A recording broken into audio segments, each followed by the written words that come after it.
She fell. Right there on the depot platform in front of hundreds of people, and not a single soul stopped. They stepped around her like she was luggage someone forgot to claim. They looked at her, then looked away. A woman lying on the ground alone in a town she'd never seen before. And nobody moved. Until one man pushed through that crowd, knelt down beside her, and said 4 words she would never forget for the rest of her life. "I've got you now." If that moment moves you, subscribe to this channel, leave a comment telling me what city you're watching from. I want to see how far this story travels. The summer of 1883 arrived in Red Hollow, Montana, the way it always did, hard, dry, and without any apology. The train pulled into the depot just past 2 in the afternoon. It groaned and hissed like something alive and exhausted, and the moment the doors swung open, people poured out onto the platform, the way water pours out of a cracked barrel, fast, careless, spilling in every direction without stopping to think about what they might be stepping over. Clara Whitmore was the last one off the train. She had been the last one to board it too, back in Chicago 3 weeks ago. She had stood on that platform with a worn leather suitcase in her right hand, a small bundle of letters tucked inside her coat, and a secret locked so deep inside her chest that she sometimes forgot it was there until the middle of the night when it woke her up and wouldn't let her go back to sleep. 3 weeks. That was how long the journey had taken. 3 weeks of sitting on hard wooden benches, eating whatever dry biscuits and thin soup she could afford at the station stops, sleeping in short broken intervals while the train rocked and rattled beneath her. 3 weeks of watching the country change outside the window, from the crowded gray streets of Chicago to the wide, impossible openness of the plains, and then the mountains. Those enormous, silent mountains that looked like the earth had simply decided one day to stand up and refuse to lie flat anymore. She had never seen anything like them. But by the time the mountains appeared, Clara was too tired to feel wonder. She was too tired to feel much of anything except the deep bone-level exhaustion of a person who had been holding herself together through sheer force of will for so long that her body was starting to send her very clear signals that it was done cooperating. She hadn't slept more than 2 hours at a stretch in 5 days. She hadn't eaten a full meal in 3. She had a letter in her coat. A letter she had read so many times. The paper was soft at the folds that confirmed she had a job waiting for her in Red Hollow. School teacher. The position paid $13 a month and included a small room above the schoolhouse. It wasn't much, but it was hers. Her name was on that letter. Not her family's name, not anyone else's name. Hers. That had been enough to keep her moving, until the moment her feet touched the platform at Red Hollow and the world tilted sideways. She didn't fall dramatically. It wasn't the way people fell in stories, sudden and graceful with someone always nearby to catch them. She simply stepped off the train, took 2 steps forward, and felt her legs stop working the way legs were supposed to work. Her knees buckled. Her suitcase dropped, first landing with a heavy thud that made a few people nearby glance over. Then her hand went out to find something to hold on to, and there was nothing there, and she went down. She landed on her side on the wooden platform boards, and the dust that had settled between the planks rose up around her in a small, quiet cloud. For a moment she just lay there. She could hear voices around her, conversations, people greeting each other, a child laughing somewhere, the sound of the train releasing steam, the ordinary busy noise of a depot in the middle of the afternoon. She tried to push herself up. Her arms shook. She got as far as her hands and one knee before the dizziness hit her again, and she stopped, pressing her palm flat against the platform, trying to breathe slowly. "Get up, Clara," she told herself. "Get up right now. Get up before anyone sees you." But people had already seen her. They just weren't stopping. A man in a brown coat stepped around her, barely breaking his stride. A woman with 2 small children pulled her daughters closer and steered them in a wide arc around the place where Clara knelt, as though whatever Clara had might be contagious. 2 men standing nearby had a conversation about the price of cattle feed, while Clara, 3 feet from them, pressed her hand against the platform and tried to remember how to stand up. One of them glanced at her.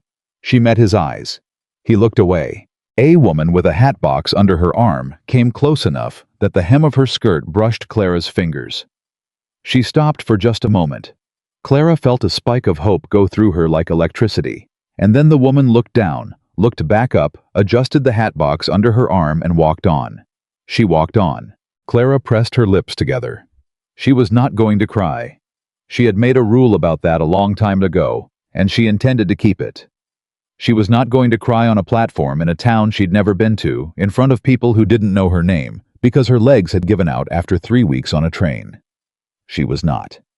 She pressed her palm harder against the wood and tried again to stand.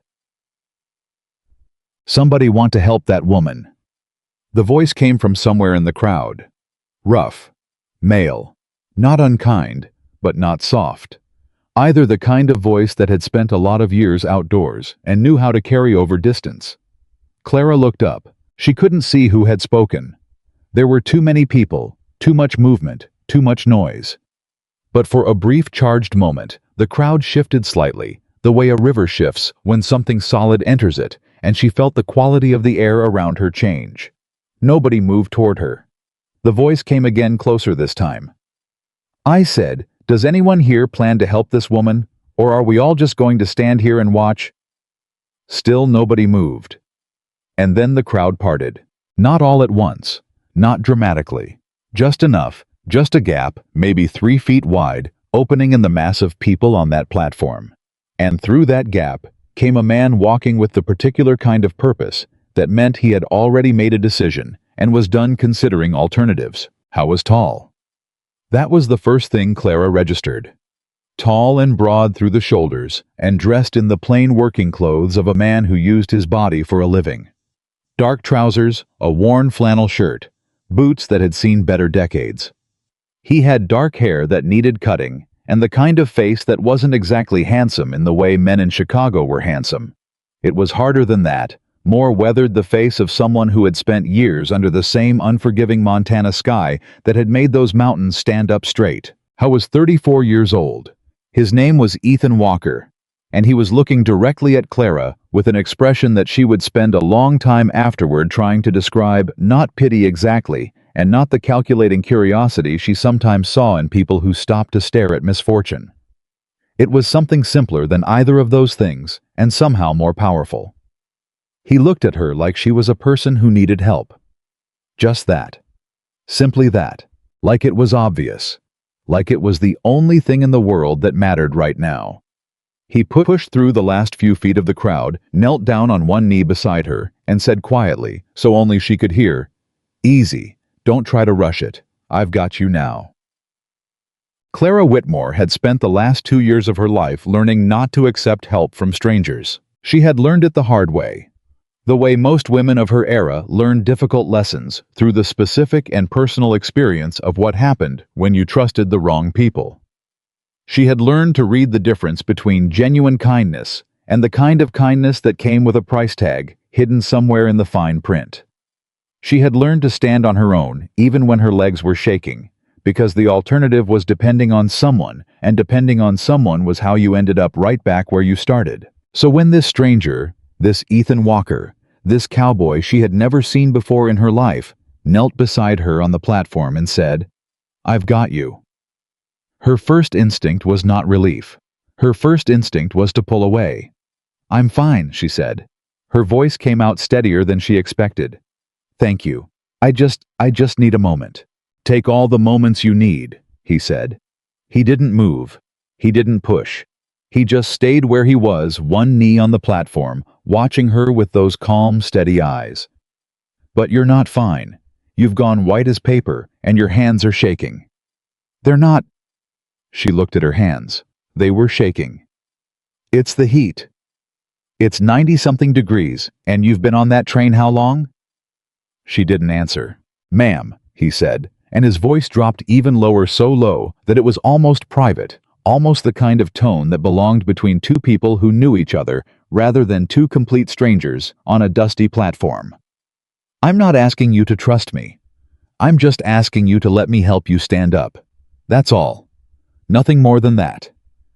She looked at him for a long moment. She looked at his face, that weathered, direct, unsmiling face. And she looked at his hands, which were resting on his knee, not reaching for her, not demanding anything, just waiting. And she thought about the men she had known in Chicago. The men who smiled easily and offered their hands and never once meant a word they said.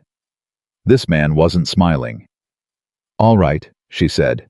He stood first, then reached down, and she put her hand in his, and she noticed in the distracted way you notice things when you're trying very hard to stay conscious, that his hand was warm and very steady, and not even slightly hesitant, like helping a strange woman off a depot floor was simply a thing he had done before and would do again without any fuss.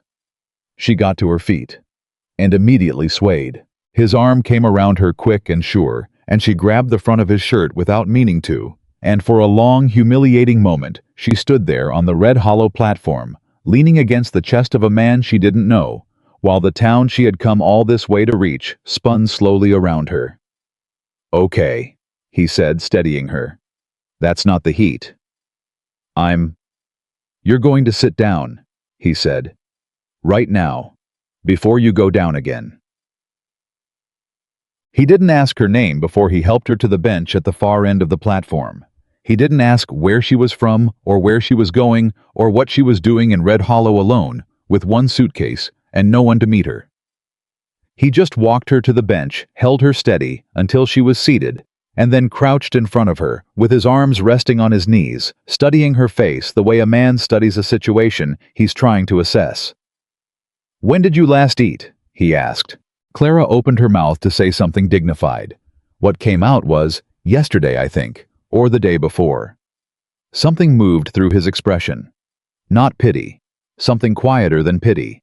Something almost like anger, but directed not at her, directed at the fact that she'd gone that long without eating, and no one around her had done anything about it. "Wait here," he said. He stood up and went directly to the small station building without another word. Clara watched him disappear through the door and sat on the bench and tried to breathe slowly and evenly and not make things worse by thinking too hard about how many people had walked around her on that platform. How many people had seen her on the ground and calculated in the space of a heartbeat that she was someone else's problem. She had been someone else's problem her entire life. It was, she thought, an excellent reason to get up and walk out of Red Hollow under her own power and never accept help from anyone again. She stood up. Her legs held this time barely. She picked up her suitcase with both hands and started walking toward the depot door. She made it approximately 6 steps. "You are the most stubborn woman I have ever met," said Ethan Walker, who had come out of the station door at exactly the wrong moment, holding a cup of water and something wrapped in a cloth, and was now standing directly in her path, looking at her with an expression that was so genuinely baffled that despite everything, despite the exhaustion and the dizziness and the deep bone humiliation of the afternoon, Clara almost smiled. "You don't know me well enough to say that," she told him. "I've known you 8 minutes," he said, "and in those 8 minutes you've fallen down twice and tried to walk away from the only person helping you. That's a pattern." "I didn't fall down twice. The second time I was standing." "You were listening," he said. "It counts." She looked at him. He looked at her. He held out the water. "Sit down," he said. "Please." She sat down. He sat beside her while she drank the water and ate the biscuits he'd bought from the station. They were stale and slightly burned, and she thought they might be the best thing she'd ever tasted in her life. He didn't say anything while she ate. He didn't watch her in a way that felt intrusive. He just sat with his elbows on his knees and his hat in his hands, turning it slowly in a circle, watching the platform clear out as the crowd dispersed. She found herself watching him while she ate. How was nothing like what she'd expected when she'd imagined life in Montana. She had imagined rough, loud men who talked too much and thought too little. This man had barely said a dozen sentences since appearing through the crowd, and every one of them had been direct. No performance in him, no attempt to impress. Just a person sitting beside a stranger on a bench, making sure she didn't fall over again. "Thank you," she said when she'd finished the last of the biscuits. "For stopping. I know you didn't have to."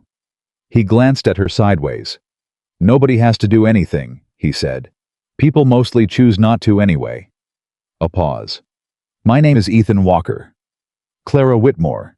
He nodded once. "You're here alone, Miss Whitmore." "Yes." "Anyone expecting you?" She hesitated. I have a letter from the school board. I'm the new teacher. Something shifted in his expression. Surprise maybe, or recognition. Red Hollow School.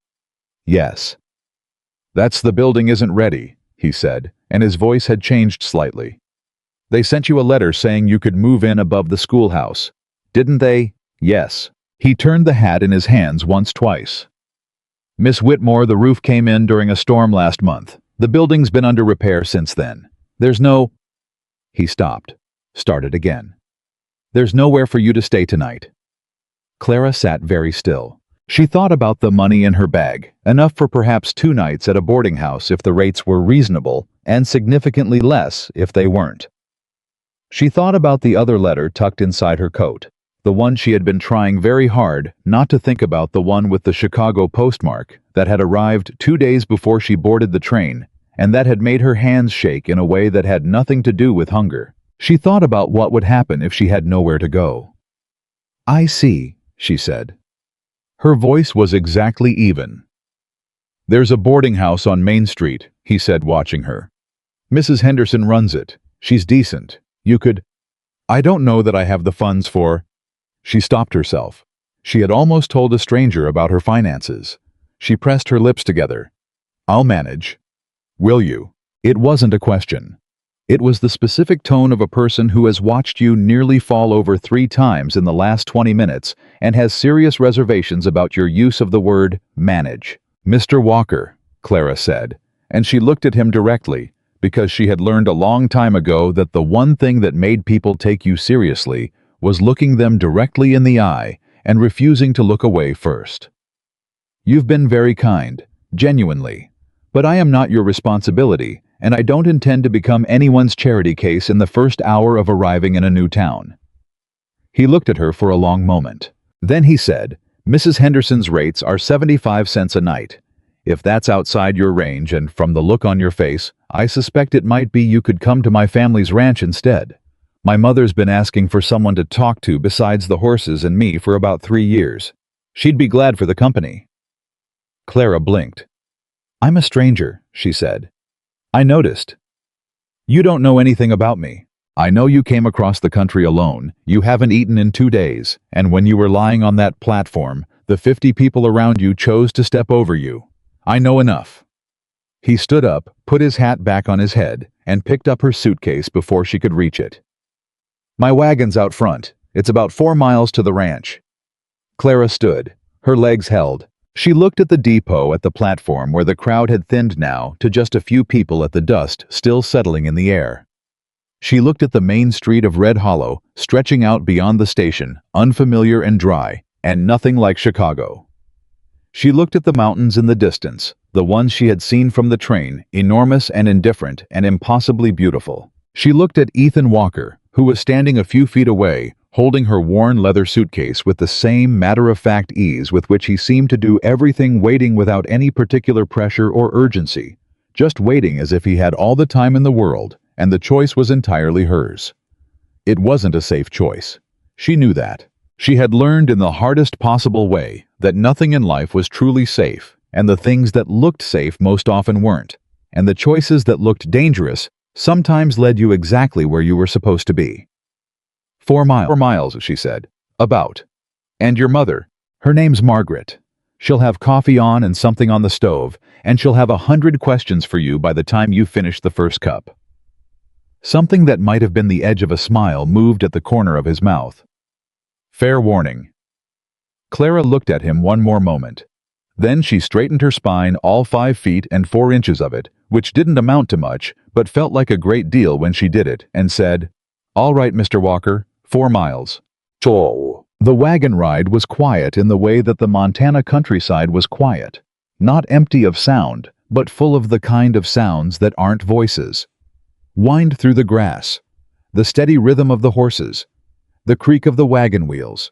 Clara sat on the bench beside Ethan Walker and kept 3 inches of distance between them and said nothing for the first 1.5 miles, partly because she didn't know what to say, and partly because the mountains kept pulling her attention away from conversation.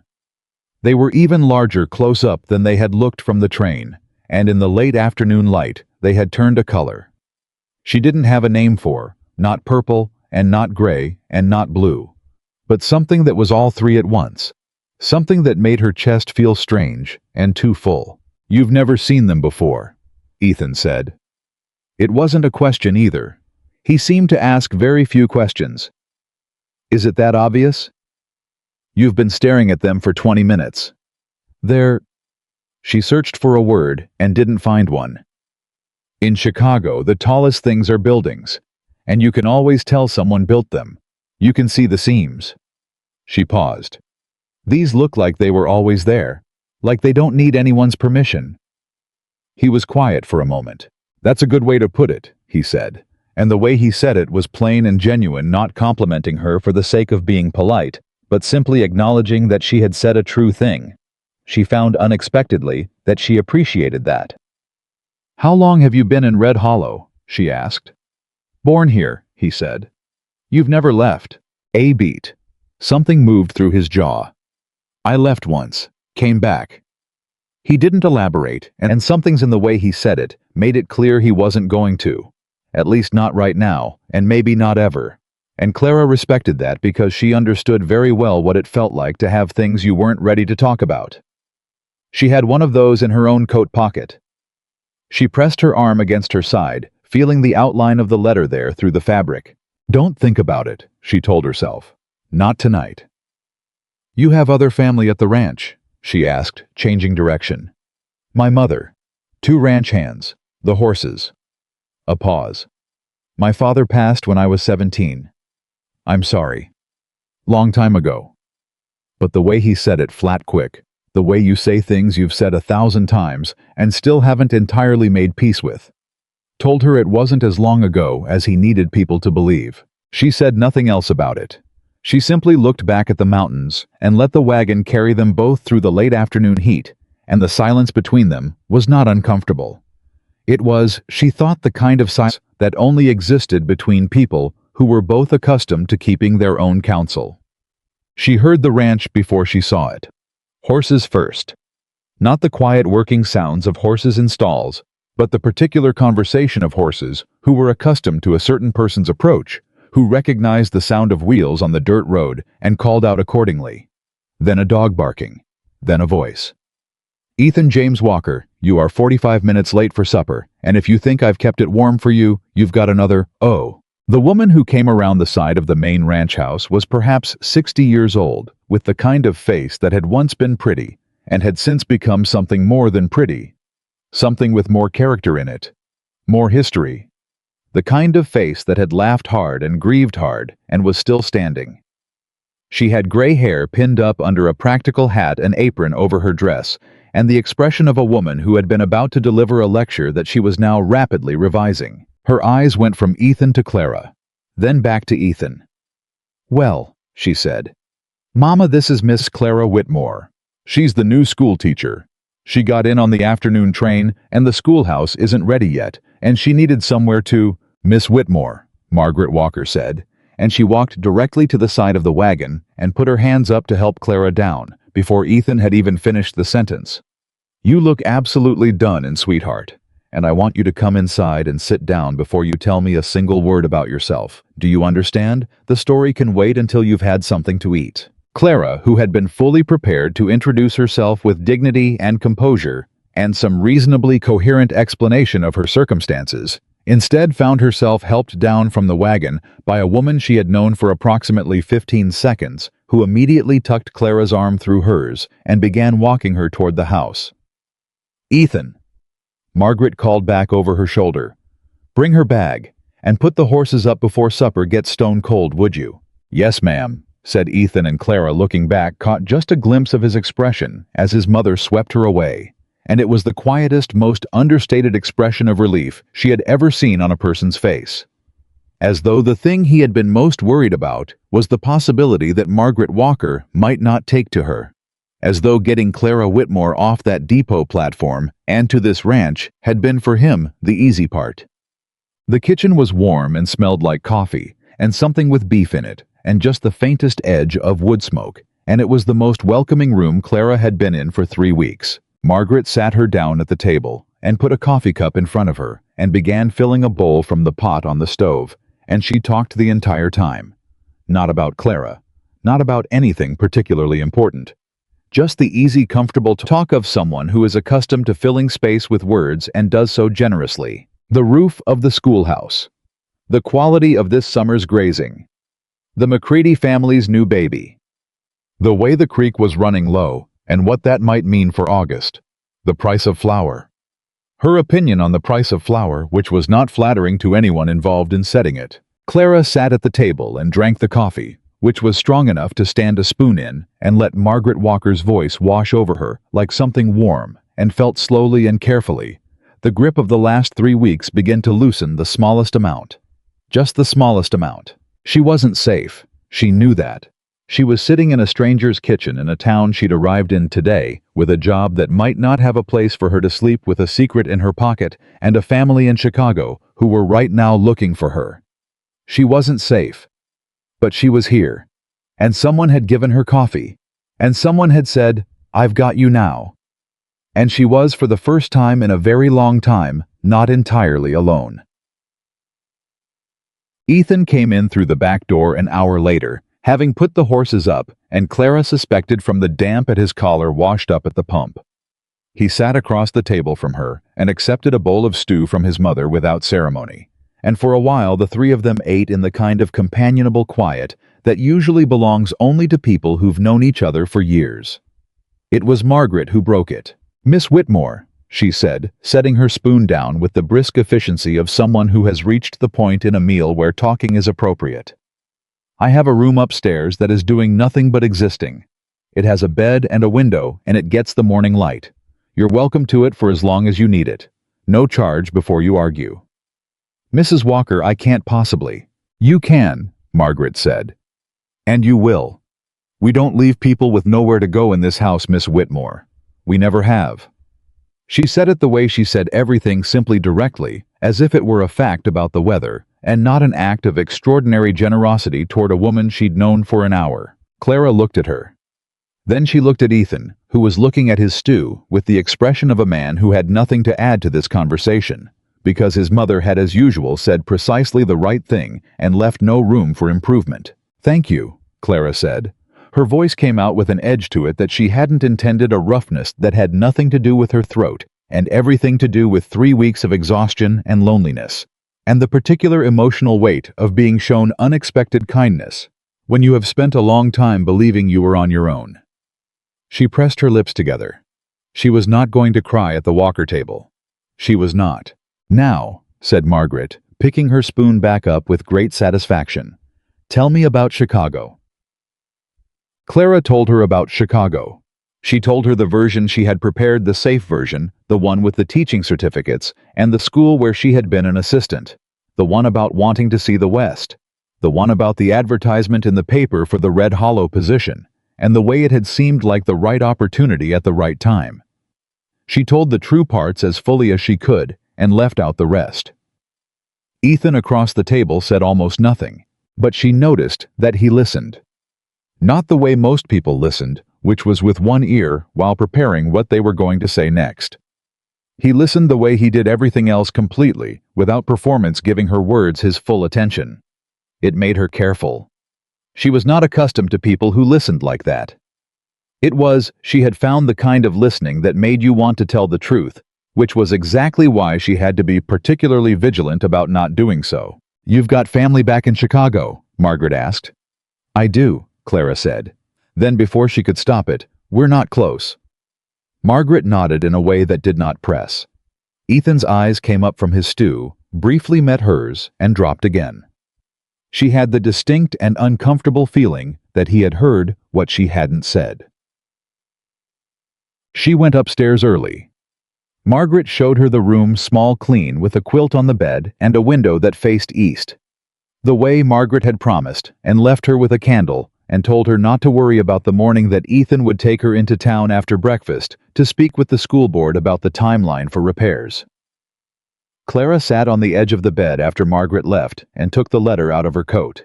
She had read it so many times she could have recited it from memory, but she read it again anyway in the candlelight, sitting in a stranger's room in Montana. "Miss Whitmore," It has come to our attention that you have departed the city without notifying your family of your intentions or providing an address at which you may be reached. Your father has requested that you return to Chicago immediately. As you are aware, certain agreements were made on your behalf that require your presence and cooperation. Mr. Gerald Hawthorne has expressed his continued intention to honor those agreements provided you return within 60 days of the date of this letter. We urge you strongly to reconsider your position. She folded the letter back up. She put it back in her coat pocket. Certain agreements made on your behalf. That was what they called it. That was the elegant paper-thin language they used for the thing they had done. Her father and Gerald Hawthorne, and the men in the lawyers' offices who had drawn up papers with her name on them without ever once asking whether her name belonged on those papers. She had been 26 years old. Gerald Hawthorne had been 53. He had a great deal of money and 2 previous wives, both deceased, and he had looked at Clara at her father's dinner table with the particular kind of attention that made her skin feel like it didn't fit right. And her father had looked at her with the expression of a man who had already made a calculation and arrived at an answer that had nothing to do with what she wanted. She had left 6 months later, in the night, with a suitcase and the teaching certificate she had earned on her own, quietly over 3 years of evening classes, while no one was paying attention to what she was doing. She had 42 days left in the letter's window. 42 days before Gerald Hawthorne stopped being patient. She blew out the candle and lay down in the dark in Margaret Walker's guest room and listened to the sounds of the ranch, so different from the sounds of Chicago, so quiet in such a particular enormous way, and told herself she would figure it out. She had figured everything else out. She would figure this out too. She did not think about Ethan Walker's steady hands. She did not think about the way he had said, "I've got you now," and meant it the way people rarely meant anything. She absolutely did not think about any of that. She closed her eyes, and for the first time in 3 weeks, she slept through the night. Morning came in through the east window, exactly the way Margaret had promised. Clara woke to it that particular Montana light gold, and completely serious about itself, and lay still for a moment, disoriented before the previous day came back in a rush. The platform, the crowd, the people stepping around her. "I've got you now." She sat up. She dressed carefully, pinned her hair, checked her reflection in the small mirror above the washstand, and spent approximately 30 seconds having a conversation with herself about the nature of her current situation. She was in Red Hollow, Montana. She had a job assuming the schoolhouse could be repaired. She had temporarily a room. She had 42 days. And she reminded herself firmly on her own. The Walker family had been kind. Ethan Walker had been. She stopped herself from completing that thought and replaced it with the simpler one. He had helped her. People helped people. It didn't mean anything beyond what it was. She would speak to the school board today, establish a timeline, find her footing. She would not become dependent on the charity of strangers. She would not. She went downstairs. Ethan Walker was already at the kitchen table with his coffee, and when she came through the door, he looked up at her, and she saw in his face that he had been waiting for her to come downstairs with exactly the same uncomplicated patience with which he did everything. "Morning," he said. "Good morning," she said. Margaret appeared from the pantry with eggs and the satisfied expression of someone whose plan was proceeding correctly. "Sit down," Margaret said. "Eat. Then you and Ethan can go into town." Clara sat. She told herself she was only staying until the schoolhouse was ready. She was only staying until the schoolhouse was ready. She looked at the mountains through the kitchen window. They were golden now in the morning light, with the shadows still deep in the creases between the peaks, enormous and certain, and completely unconcerned with the plans of people. She thought, "I have 42 days," she thought. What happens on day 43? She pressed her hand against the pocket where the letter was. And then she picked up her fork and had breakfast at the Walker table, and the morning light came through the window, and the coffee was just as strong as it had been the night before. And whatever was coming, it wasn't here yet. In town that morning, Clara Whitmore would meet the people of Red Hollow for the first time. And Red Hollow, it turned out, had quite a few opinions about a woman from Chicago who showed up at the depot alone and ended up at the Walker Ranch. Not all of those opinions were kind. And Ethan Walker, who had never been a man who explained himself to anyone, was about to discover that bringing a stranger home had consequences he hadn't considered. Neither of them had any idea how far those consequences would reach. The school board met on Tuesday mornings in the back room of Harmon's General Store, and Tuesday was 2 days away. That was the first thing Clara learned when Ethan drove her into Red Hollow the morning after her arrival.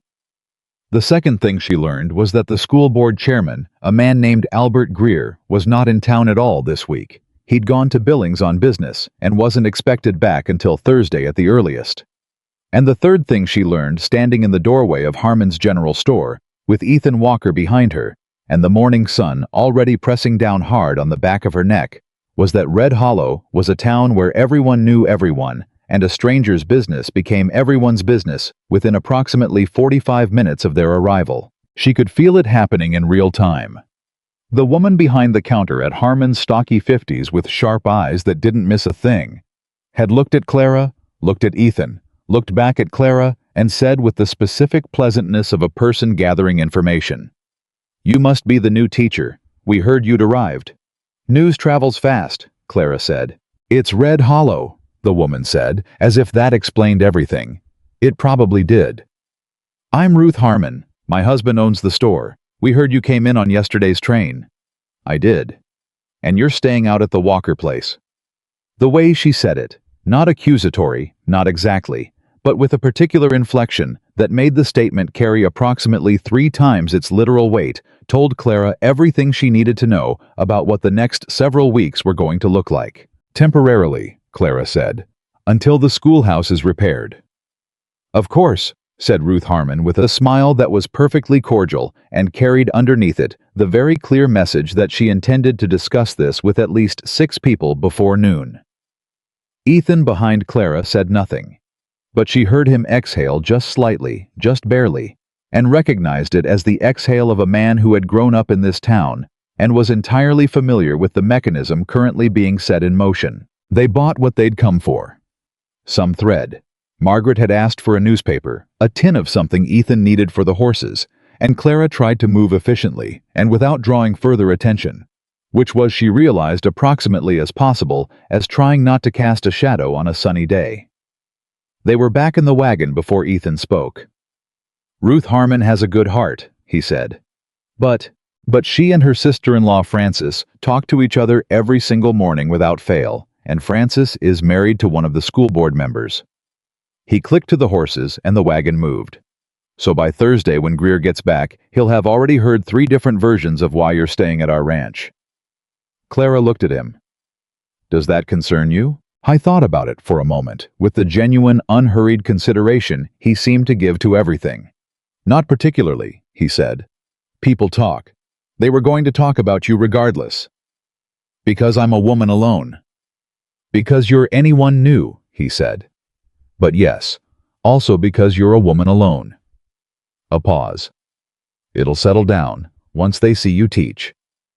"Assuming I have somewhere to teach." "The schoolhouse will be ready," he said. "I'll see to it." She turned to look at him. "That's not your responsibility." "I'm on the school board," he said, as if this were obvious, as if he had naturally mentioned this before, which he had not. "Have been for 2 years. I voted to post the advertisement for your position. So." He didn't finish the sentence. He didn't need to. The logic was self-contained. He'd helped bring her here, and therefore the situation of the schoolhouse was in some direct way his to address. Clara absorbed this. "You voted to hire a teacher you'd never met," she said. "The children in this town need a teacher," he said. "Didn't matter who it was." "That's very practical." "I'm a practical man." She looked at the road ahead of them, at the dust rising in the heat. "And now that you've met me," she asked, and she wasn't entirely sure why she asked it, only that she wanted to know. He was quiet for a moment. "Now that I've met you," he said, "I think the children in this town are going to get a very good teacher." He said it plainly. No flattery in it. No performance. Clara looked straight ahead and said nothing, and told herself the warmth she felt was the sun. It was very hot that morning. Almost certainly just the sun. She pressed her hand against her coat pocket without meaning to, and felt the folded edges of the letter there, and the warmth cooled faster than the sun could account for. 41 days. She counted them again compulsively, the way she'd been counting them since the letter arrived. 41 days before Gerald Hawthorne's patience reached its limit, and whatever came next, she didn't know what came next, and that not knowing was its own particular kind of terror. She took her hand away from her pocket. 41 days was not today. Today she was going to find out when the schoolhouse would be ready, and she was going to establish herself in this town on her own terms, and she was going to be absolutely fine. She was absolutely going to be fine. The wagon hit a rut, and she grabbed the seat rail to steady herself, and Ethan's hand came out automatically, a brief steadying contact. Fingers wrapping around her forearm, there and gone again, barely a second, and he was already looking at the road again, like it hadn't happened, like it was simply reflex, like steadying people who were off balance was just a thing he did without thinking. Maybe it was. She didn't say thank you. She didn't say anything. But she noticed. She filed it away in the same place she was filing all the other things she'd noticed about Ethan Walker since yesterday afternoon, in the mental drawer she had labeled irrelevant, which was getting uncomfortably full. The schoolhouse came into view. Even from the road, she could see the problem. A section of roof over the back corner had been patched with boards that didn't match, and the area around it had the particular sagging look of wood that had gotten wet and stayed that way. It wasn't catastrophic, but it wasn't livable. Not yet. 3 weeks, Ethan said, following her gaze. Maybe 2.5 if Henderson and I can get the lumber sorted faster. You're planning to help repair it yourself. I built half of it the first time. She looked at him. It's a small town, he said simply. People build things. She looked back at the schoolhouse, at the crooked patch on the roof and the steps that needed repainting, and the window she could already see had a crack running diagonally through the glass. She looked at it and felt something she hadn't expected. Not dismay. Not the particular version of dismay that came from seeing the difference between what you'd imagined and what was real, but something closer to recognition. Something closer to yes. Yes, this is real. This is the kind of real that you can work with. I'd like to start teaching before the repairs are finished, she said. If there's somewhere in town we could use temporarily a church, a large room of any kind. I can ask Reverend Miles about the church, Ethan said. Would he agree? Probably. He's been asking for a teacher for longer than anyone. He paused. He'll want to meet you first. That's reasonable? He's going to ask you about your faith. That's also reasonable. And your family background. Less reasonable, Clara said, but I'll manage it. She felt Ethan look at her sideways. She kept her eyes on the schoolhouse. What will you tell him? Ethan asked carefully. The truth, she said, in the specific portions that are relevant. Another silence. The kind that asked a question without quite speaking it. Clara, he said, and it was the first time he'd used her given name. It just came out of him without ceremony, without the careful Miss Whitmore, and something about that simple slip made her chest do something complicated. If there's something that might cause problems for you here, something I should know ahead of time, I'd rather... There's nothing, she said. The lie came out cleanly. Practiced. She had been practicing it for 6 months. He didn't say anything else. But she had the feeling, sitting next to him on that wagon bench, that Ethan Walker had heard the lie the same way he heard everything completely, and without missing a single note of it, and had chosen for now to let it stand. She didn't know which of those things disturbed her more. They drove back to the ranch in silence, and the mountains watched from a distance, and Clara kept her hand very deliberately away from her coat pocket for the entire 4 miles. Reverend Miles was a small man with a large personality, and he received them in the doorway of the church with the particular brand of warmth that Clara recognized as genuine, but also strategic. The warmth of a man who wanted something, and had learned long ago that warmth was his best tool for getting it. He wanted a school teacher. He had been wanting one for 4 years. He looked at Clara for approximately 30 seconds and said, "Can you teach reading and arithmetic both? And geography, basic sciences, history, and composition," Clara said. He looked at Ethan. "I like her." "Good," said Ethan. "The church is yours on weekday mornings until the schoolhouse is ready. 6 days a week if you want it. I'll move the front pews. He paused. "I'll need to know you're a person of good moral character, Miss Whitmore." "I am," Clara said. "She came with letters of recommendation from 3 teachers in Chicago," Ethan said, which was technically true, and which Clara had told him that morning without specifying what else had come with her from Chicago. Reverend Miles nodded. "Then we start Monday," he said. "How many students should I expect?" "I don't know yet," Clara said. "How many children are in Red Hollow?" "Depends on who you ask." He smiled. "I'd say 17 school-aged children within riding distance. Whether you'll get 17 in those pews, that depends on their parents."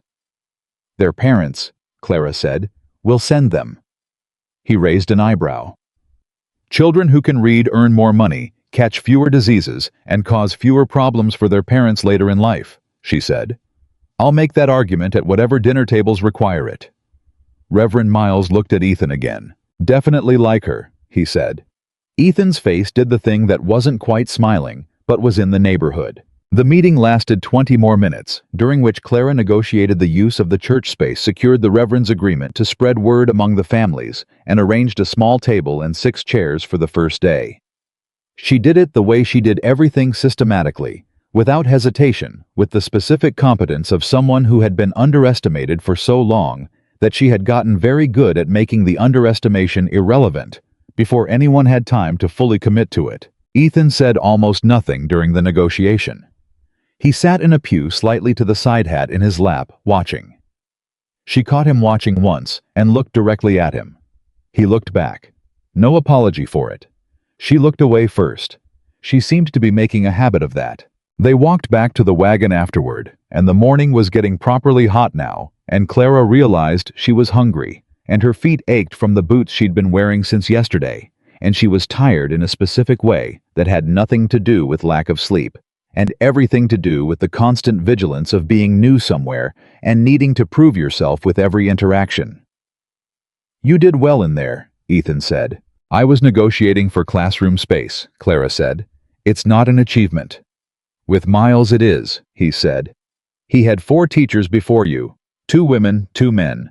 None of them lasted past Christmas." She stopped walking. "Why?" He looked at her steadily. "Because Red Hollow is hard," he said. "The winters alone. But also people here are not always welcoming to outsiders, Miss Whitmore. Especially ones who seem like they think they know better." She heard the precision in it, the careful balancing of warning and honesty. "Am I going to seem like I think I know better?" she asked. He thought about it. "Probably," he said. "At first." Another pause. "But I think you're the kind of person who makes people change their mind." She didn't know what to do with that.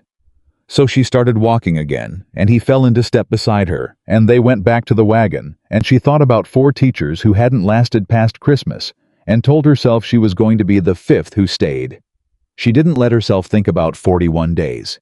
She didn't let herself think about Gerald Hawthorne. She didn't let herself think about the specific way Ethan Walker watched her when he thought she wasn't paying attention, as if she were something he was trying to understand and didn't quite have the vocabulary for yet. She got in the wagon. They drove back to the ranch, and Margaret had dinner waiting, and the 3 of them sat at the table again, and it felt dangerously seductively like something she recognized. It felt like somewhere she might belong. She had to be very, very careful about that feeling. Monday came with 8 children. Clara had been prepared for fewer. She had not been entirely prepared for the particular quality of 8 children between the ages of 6 and 13 who had been confined to summer idleness for weeks and arrived at the church that morning with the barely contained energy of small animals given an unexpected outlet. They filed into the rearranged pews with varying degrees of enthusiasm, 2 of the younger ones practically bouncing one girl of about 11 in the back, who had the expression of someone who considered the whole enterprise beneath her, and a boy of 9 in the 3rd row who arrived with a bruised cheek and sat very close to the wall and watched Clara with eyes that were more careful than any 9-year-old's eyes should have been. Clara noticed all of them. She noticed the girl in the back. Eleanor Greer, she would learn the school board chairman's daughter, who had clearly been told she was too smart to need this and had taken the message to heart. She noticed the 2 small ones in the front who couldn't sit still. She noticed the boy by the wall. She started with arithmetic, not because it was the most exciting subject, but because it was the most equalizing one. A page of numbers didn't care who your father was, or where you'd come from, or whether you thought you were above this particular exercise. She gave them each a slate and chalk, wrote 7 problems on the board and said, "Work through these. When you're done, flip the slate over and wait." The girl in the back. Eleanor finished in 4 minutes. Clara saw her flip the slate and sit back with the satisfaction of someone proving a point. Clara walked to the back of the room and looked at the slate. 5 out of 7 correct. "Check the 4th and 6th problems," Clara said quietly. Eleanor looked up. "I got them right." "Look again." A pause. Eleanor looked. Something shifted in her face, the very small, very private shift of a person discovering they were wrong about something they were confident about. "The carry on the 6, Clara said not unkindly. "And the subtraction on the 4th goes one direction, not both." Eleanor picked up the chalk. Clara moved away before the girl had time to be embarrassed, giving her space to correct the errors privately, which was the only sensible way to handle a child who led with her pride. The boy by the wall, his name was Thomas Beale, had not touched his slate. Clara came and stood beside him, not in front of him, not looming over him, just beside. "Thomas." He looked at her. "Can you read numbers?" she asked, keeping her voice low enough that only he could hear. He nodded barely. "Can you read words?" A longer pause. Then, "Some." "Which ones?" Another pause. "My name," he said. "And mostly short ones." "That's a good start," Clara said. She took the chalk and wrote his name at the top of the slate. "Read that to me." "Thomas," he said immediately. "Right. Now." She wrote a simple word beside it. "That one." He looked at it for a long moment. "Cat," he said, uncertain. "Exactly right." She put the chalk down beside him. "Start with the first problem. Don't worry about finishing. Just start." She moved away. She did not look back at him for 10 minutes. When she did, he had his head bent over the slate, the chalk in his fist, working through the first problem with the focused intensity of a person doing something they were not sure they could do, but were trying anyway. She felt something move through her chest that was not quite pride, because he wasn't hers to be proud of yet, but that was what it was working toward. The first week passed, in the way that first weeks passed when you were doing something hard and real, not smoothly, but with forward motion. 2 more children arrived on Wednesday, a set of twins whose mother had been skeptical, but whose father had heard Clara quoted by Reverend Miles at the feed store and been persuaded. A girl named Sadie, who was 10 and brilliant, and had been teaching herself to read from a Bible because it was the only book in her house, came on Thursday and sat in the second row and absorbed everything Clara said with the focused intensity of someone who had been waiting a very long time for exactly this. By the end of the first week, Clara had 11 students.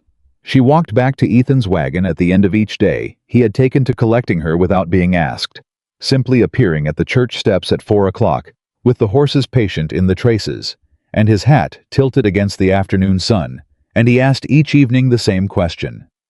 "How was it?" And she gave him a different answer each day. Thursday's answer was, "Thomas Beale read 6 words today without stopping."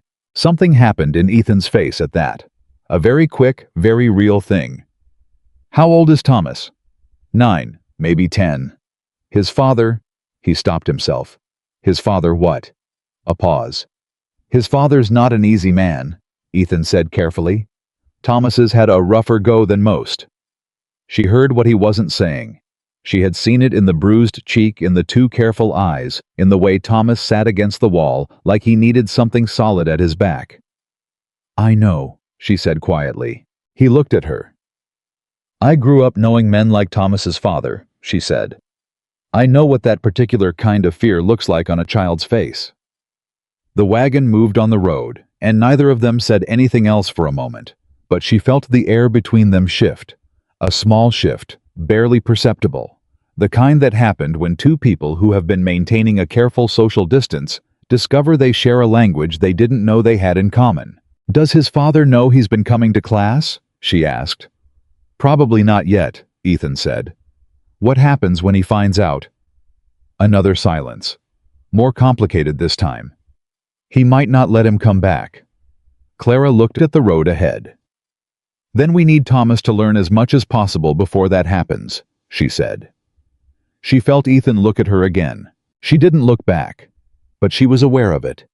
She had become very aware of when his attention moved to her. The way you become aware of a candle in a dark room. Not intrusive, not demanding, but there steady throwing a light that it didn't announce. You're not what they expected, he said. Who? The town. What did they expect? Something softer, he said. Or more helpless, or both. Because I fell down at the depot. Because you fell down at the depot, he agreed. And because you're young, and you're a woman, and you came from somewhere else. People here make up their minds fast. And now, he was quiet for a moment. Now they're revising, he said. Ruth Harmon told my mother you're different from what she thought. High praise from Ruth Harmon, I imagine. Highest she gives, he said.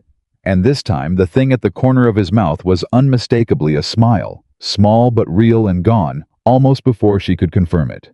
She looked at the road. She thought 36 days. She thought I need to stop counting. She could not stop counting.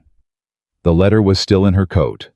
She moved it to the bottom of her suitcase on the 5th day, under the folded clothes, because she was tired of feeling it every time she reached for anything. It didn't help.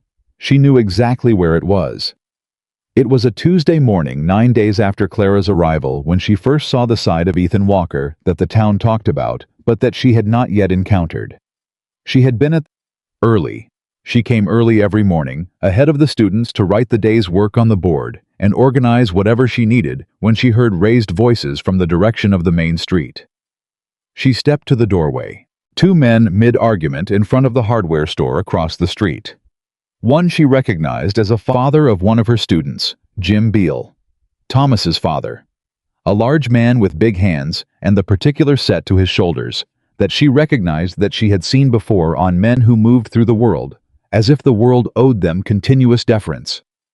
The other man was Ethan. She couldn't hear the words from where she stood, but she could read the shape of the conversation. Jim Beale was loud. He was gesturing broadly, leaning forward with his chest out in the way that men did when they wanted to take up more space in a confrontation. His voice was a hard carrying sound. Ethan stood very still. She had noticed that about him early, the stillness. Some people went still in confrontation out of fear. Others went still out of the particular self-possession of someone who has already decided on their position and is simply waiting for the other party to finish. Ethan's stillness was the second kind. He didn't step back. He didn't raise his voice. He stood there with his arms at his sides and his face exactly level and let Jim Beale run at him, and he looked about as moved as one of those mountains. She couldn't hear what Ethan said when Beale finished, but she saw Beale's face change. He went from loud to quiet in the space of 3 seconds, and the quiet was the worse of the two. That particular silence of a man who has been told something true in front of people and doesn't have an answer for it. Beale turned and walked away. Ethan turned and saw Clara in the doorway. She hadn't moved. She had been watching the entire thing with her arms folded and probably a very obvious expression on her face. She didn't try to hide it. He walked across the street.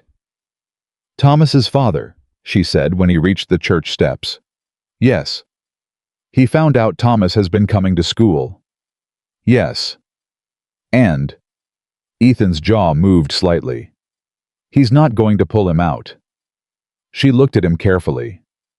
What did you say to him? Nothing that wasn't true, Ethan said.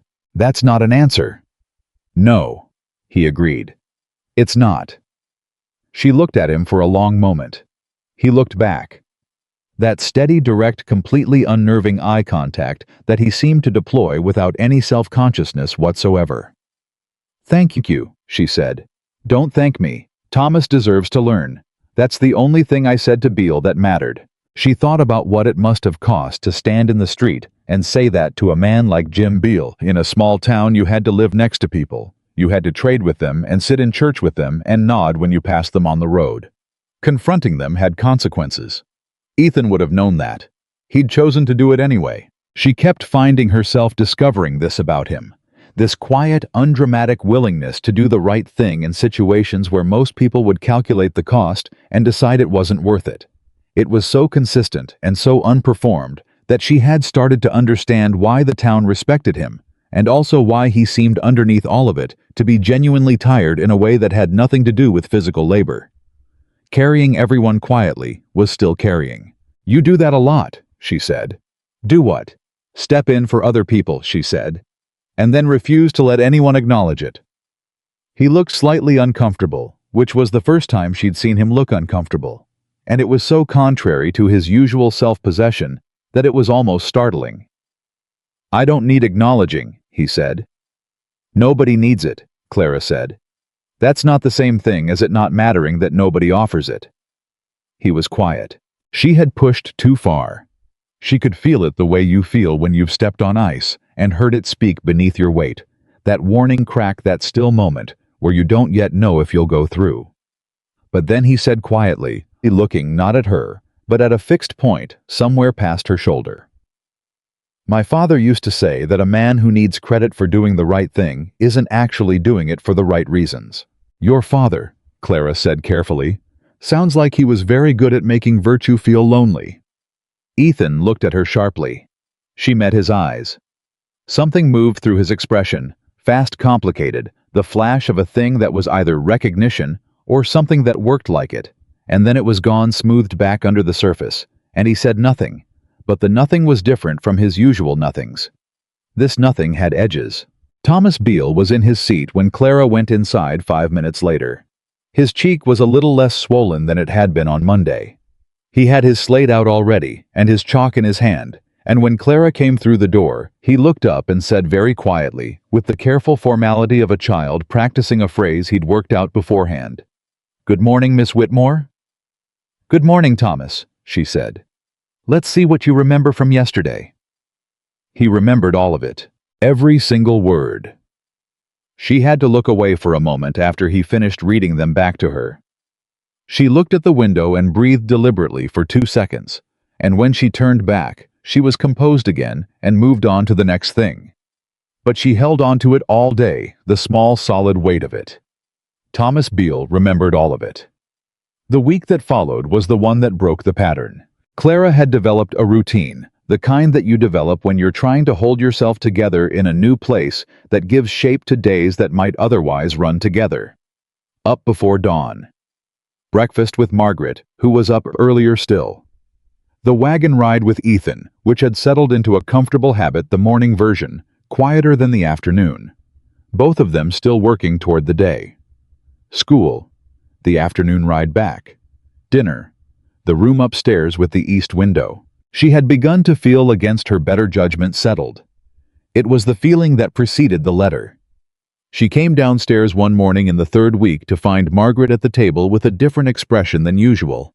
Not alarmed exactly, but watchful, the face of a woman who has been sitting with something difficult and waiting for the right moment. There was an envelope on the table. Clara knew before she crossed the room whose handwriting was on it. She had known that handwriting since she was a child. She had seen it on school reports, on invitations, on the legal documents she had never been asked to sign, because asking implied she had a choice. Her father. She picked it up. She did not open it at the table. "It came yesterday," Margaret said. "I didn't want to give it to you last night when you were tired." "Thank you," Clara said. She took it upstairs. She sat on the edge of the bed. She opened it. It was short. Her father's letters were always short. He was a man who believed in efficiency in everything, including the communication of ultimatums. "Clara Gerald has been patient. His patience has a limit. You have until the end of August. After that, he will pursue the legal arrangements we made without your cooperation, and we will not be able to protect you from the consequences. Come home. Your father." She read it 3 times. The end of August. She counted the days without meaning to. 26. She had 26 days left. Not 41, not 36, 26, because August ended, and whatever Gerald Hawthorne's lawyers were prepared to do would begin, and she was in Red Hollow, Montana, 4 miles from town, and she was the school teacher, and she was at the Walker table for dinner every night, and she had 11 students, including Thomas Beale, who had read 17 words yesterday, and beamed about it in the private way of someone who has learned not to celebrate too loudly. She folded the letter and put it in her suitcase. She sat on the edge of the bed for 60 seconds. Then she went downstairs and had breakfast. She said nothing about the letter. She went to school. She taught her 11 students. She did not tell anyone. She came home in Ethan's wagon at 4 o'clock and answered his question. How was it with... Sadie read a paragraph out loud today and didn't stumble once. And Ethan said that was good and meant it, and they rode the 4 miles back in the comfortable quiet that had grown between them, like something that had always been there waiting to be noticed. She did not think about the letter. She did not think about Gerald Hawthorne. She thought about Sadie reading a paragraph without stumbling. She thought about Thomas and his 17 words. She thought about Eleanor Greer, who had started sitting in the second row instead of the back, who corrected her own mistakes now before Clara could point them out, who had stopped trying to perform being above this and had simply begun learning. She thought about those things. She thought about them very deliberately, because if she stopped thinking about them, she would think about the letter. She would think about her father's handwriting. She would think about the end of August and what came after the end of August and what it meant to run from something this far and still feel it closing the distance.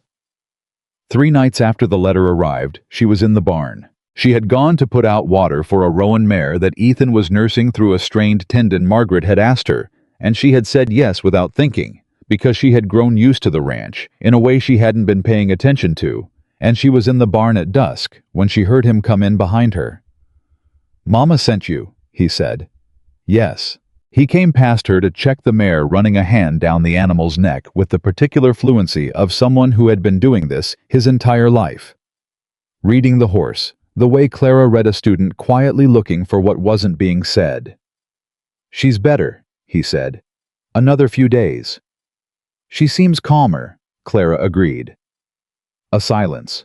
She filled the water and straightened up and was about to go back to the house when he said without looking at her, still facing the horse, "Whatever came in that letter 3 days ago."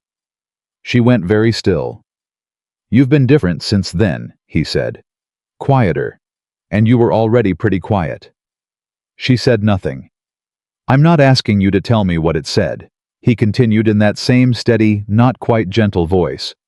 "I'm just saying I noticed." "Ethan." "Yes. You're a good man," she said, and she meant it so specifically and completely that it came out with more weight than she'd intended. "You are, and I..." She stopped. "I'm not trying to bring trouble to this house." He turned then. He looked at her directly. "Clara," he said, and it was her name again, no Miss Whitmore, just her name in that direct and unceremonious way he had. "Whatever trouble you're carrying, it didn't arrive in that letter. You walked onto that depot platform 3 weeks ago carrying it. I could see it. I didn't say anything then because it wasn't my place." A pause. "I'm not sure it's my place now either, but I've been watching you teach those kids, and I've been watching you sit at my mother's table, and I've been..." He stopped himself. Silence in the barn. The mare shifted. "I don't want you to leave," he said. Plain as that. Direct as everything else about him. She looked at him. He looked back. "I don't know if leaving is my choice to make," she said. "Why not?" She looked at him for a long time. 26 days. The letter. Her father's handwriting. Come home. Gerald Hawthorne's patience and its limit. The legal arrangements and what they meant, and the very specific documented humiliating fact that her father had signed something with her name on it and expected her to live inside it for the rest of her life. She opened her mouth. She was going to say, "It's complicated," or "I can't explain right now," or one of the other careful, practiced sentences she had been using for 3 weeks to hold the truth at arm's length. What came out instead was, "My father promised me to someone. I didn't agree. I left. And now they're running out of patience." The barn was very quiet. Ethan looked at her. His face did not change the way people's faces usually changed when they heard something they didn't expect. There was no shock, no performative alarm, no the sudden recalculation you saw when people realized the person in front of them was more complicated than they'd thought. There was just Ethan, exactly as he had been the moment before. "How long do you have?" he asked. 26 days, she said. "At the end of August." And then, "I don't know exactly. Legal action of some kind. They made some arrangement, I don't know the specifics. My father has lawyers." "So do other people," Ethan said. She blinked. "I can't afford." "I know a man in Billings," he said. "He's a good lawyer, fair. He owes me a conversation at minimum." "Ethan, I can't ask you." "You're not asking," he said. "I'm offering. There's a difference." He turned back to her, putting his hand on her neck again, and there was a long moment where the only sound was the mare's quiet breathing. Then, without turning back, "Nobody gets to decide your life except you. Not your father. Not some man with lawyers. And not me either." A pause. "But 26 days is enough time to start fighting back. If you want to." She stood in the barn in the gathering dusk and felt something shift inside her. The specific, terrifying shift of a person who has been holding a door shut by sheer force for a very long time and has just been told there might be a key. "Why?" she asked. Her voice came out smaller than she intended. He turned. "Why what? Why do you keep—" She gestured a small unfinished motion that meant all of it: the platform and the biscuits and the wagon rides and the school board and Jim Beale and now the lawyer, and "I don't want you to leave. Why do you keep doing this?" He was quiet for a moment. "Because the people who should have stopped," he said, "didn't." She looked at him. "On that platform," he said. 50 people. And nobody stopped." His voice was level, but underneath the level, she heard it. The specific, deep, old anger of a person who had seen that particular thing too many times and had a very firm opinion about it. "I stopped, that's all. It's the only thing it is." She looked at him for a long time. She thought about the 50 people. She thought about the man who had looked at her and looked away. She thought about the hem of the woman's skirt brushing her fingers. She thought about, "I've got you now." "All right," she said finally.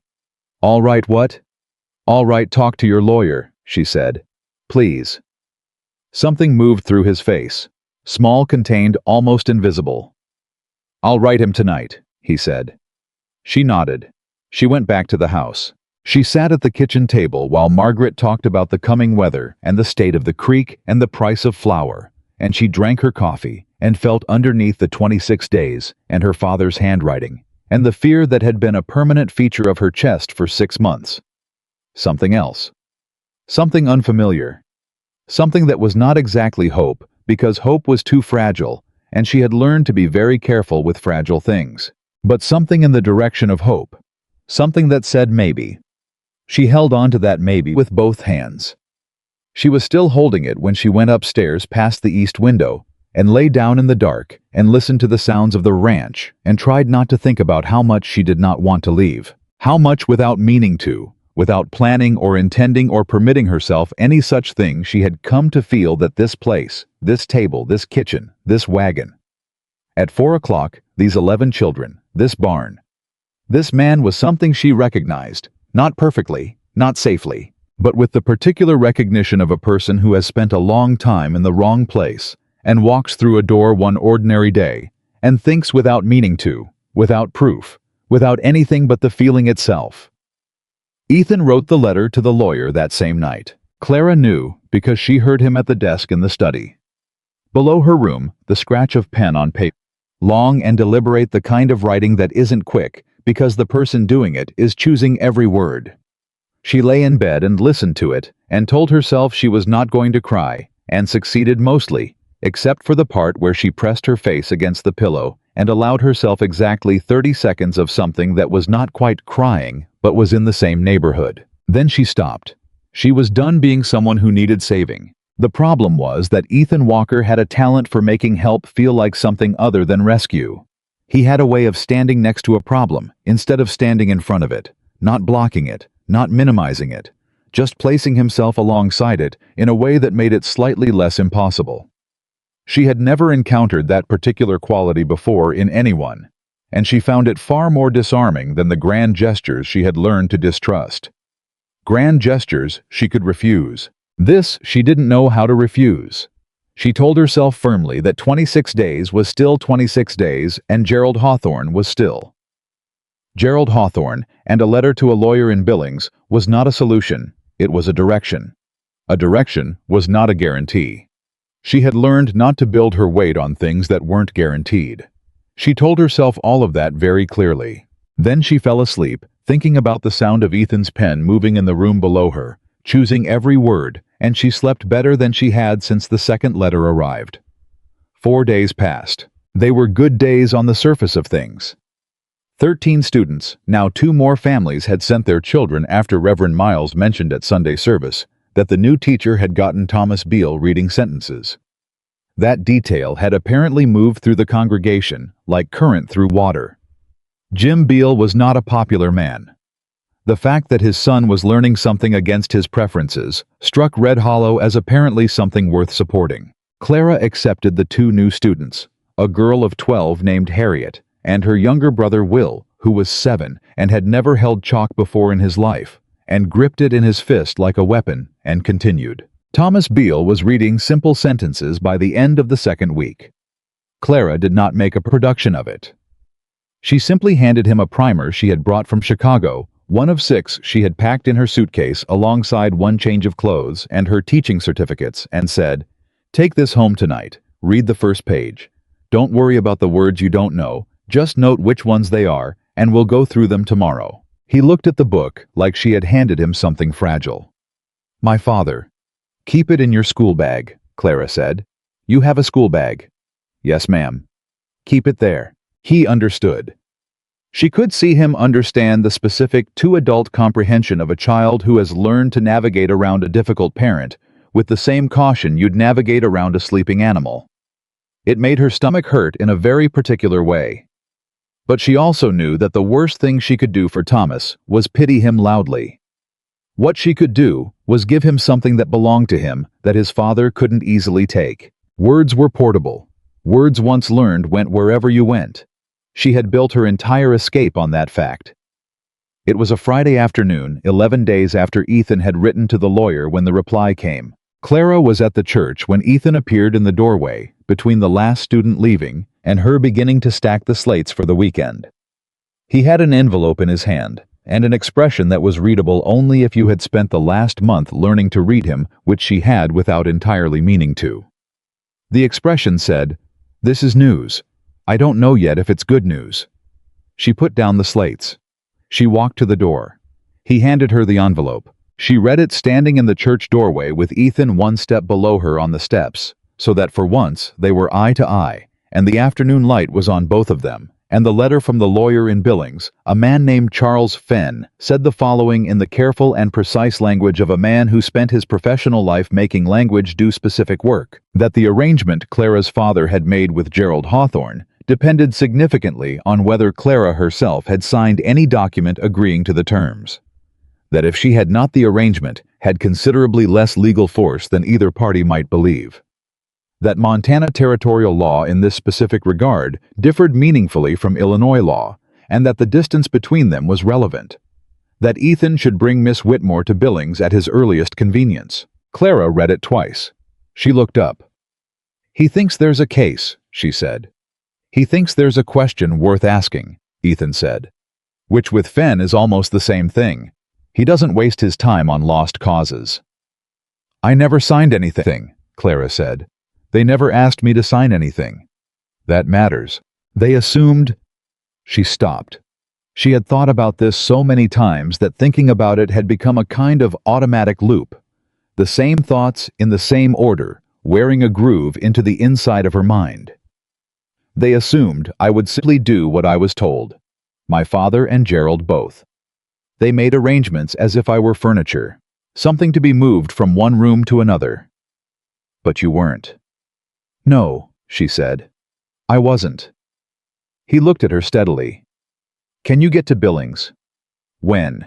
"There's a supply run I need to make in 10 days. I was going regardless. You could come." She thought about 10 days. She had 16 left in the window. 10 days to Billings time with the lawyer enough to understand what she was actually dealing with before the clock ran out. "All right," she said. "All right," he said. She looked at the letter again.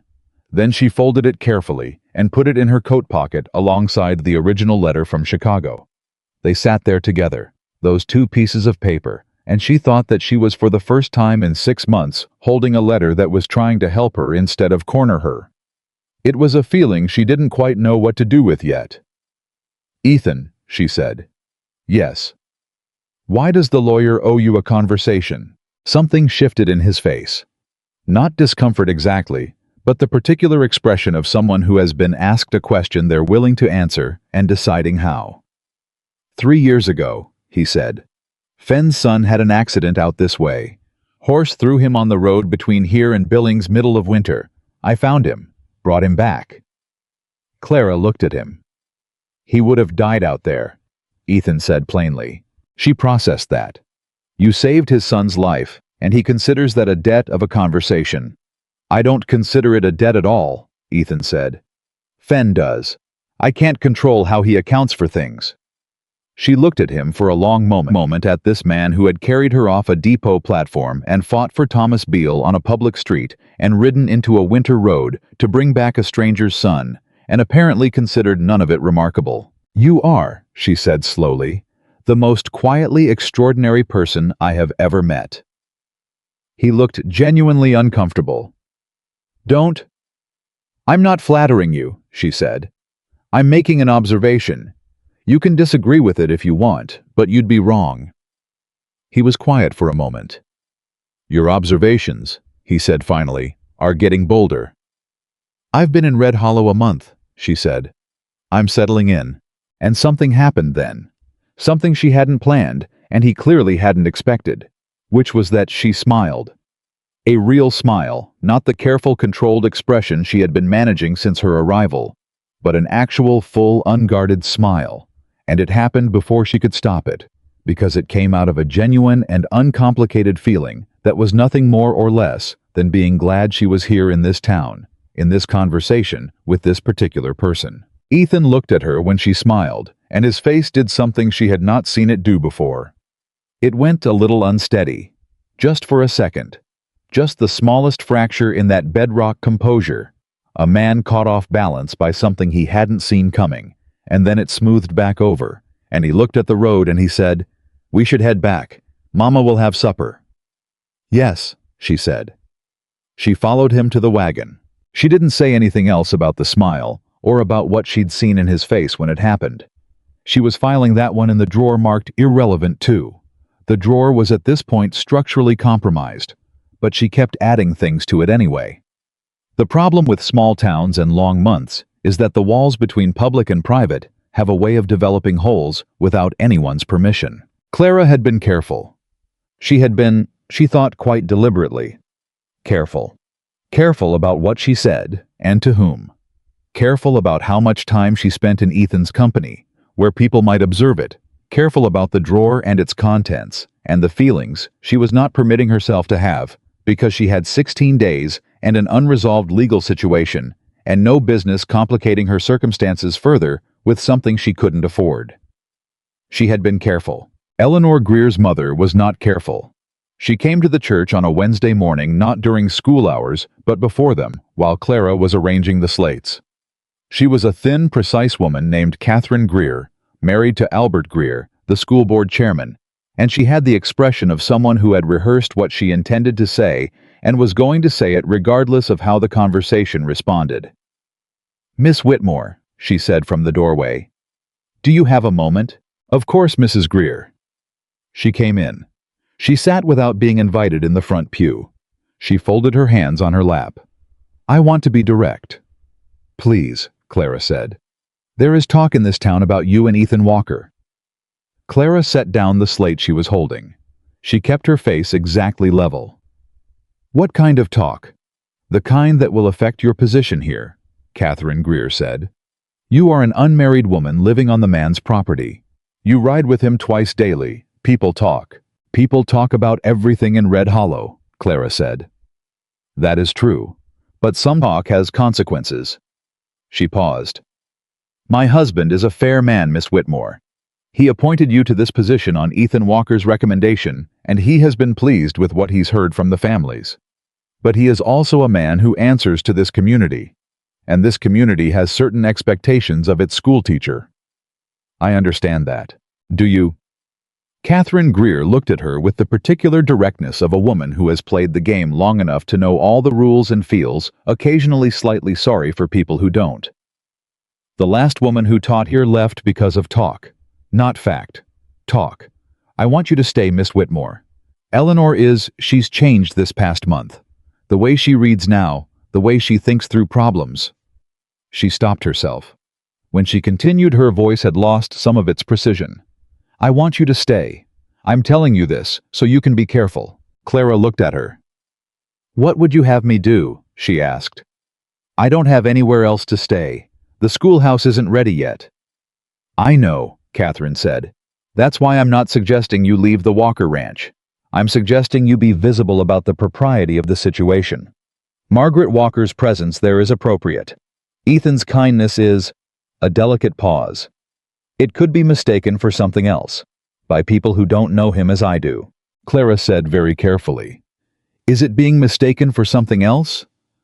Catherine Greer looked at her with that direct, clear-eyed steadiness. That, she said, is a question only you can answer. She stood. She smoothed her skirt. She was at the door before Clara spoke again.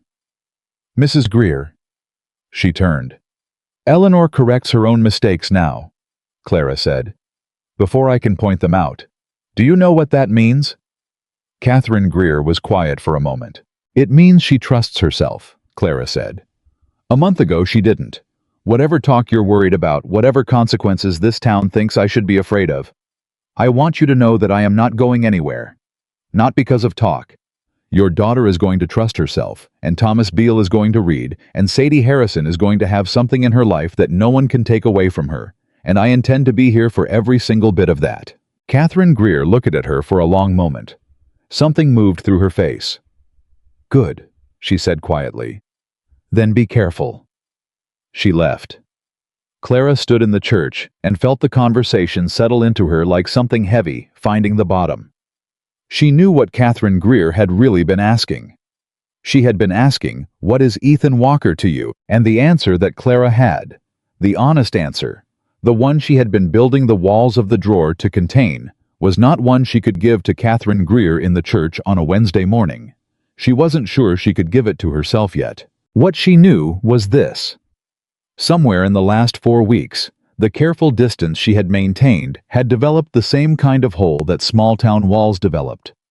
She didn't know exactly when. It might have been the night in the barn. It might have been a dozen small moments before that. The hand steadying her on the wagon. The morning silence that felt like company. The way he said her name without the Miss Whitmore, and made her feel like a person rather than a social designation. She was in serious trouble, and she knew it.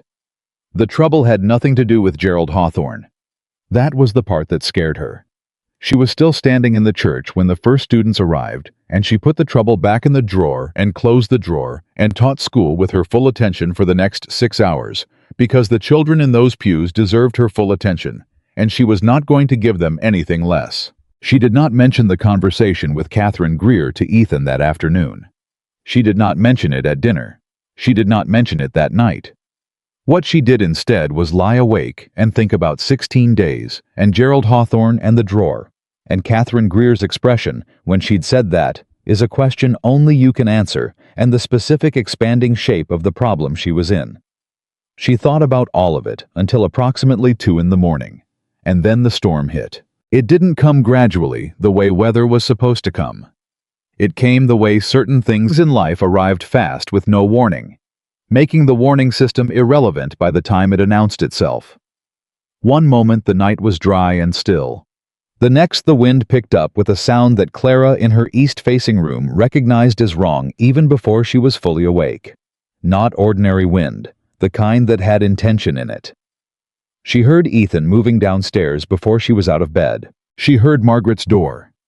Voices low fast, the compressed speech of people assessing something quickly. She pulled on her clothes in the dark and went to the top of the stairs.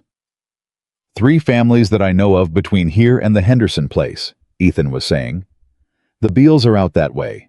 Thomas could be— Go, Margaret said. Go right now. Mama, the temperature's dropping. I know what the temperature is doing, Ethan James. Go and get those children. Clara came down the stairs. Both of them looked up at her. How many children? She asked. Clara. How many children are out there? Ethan looked at her with an expression she hadn't seen before. Not the steady calm of his usual face, but something sharper, something that was processing multiple things at once and didn't have time for subtlety.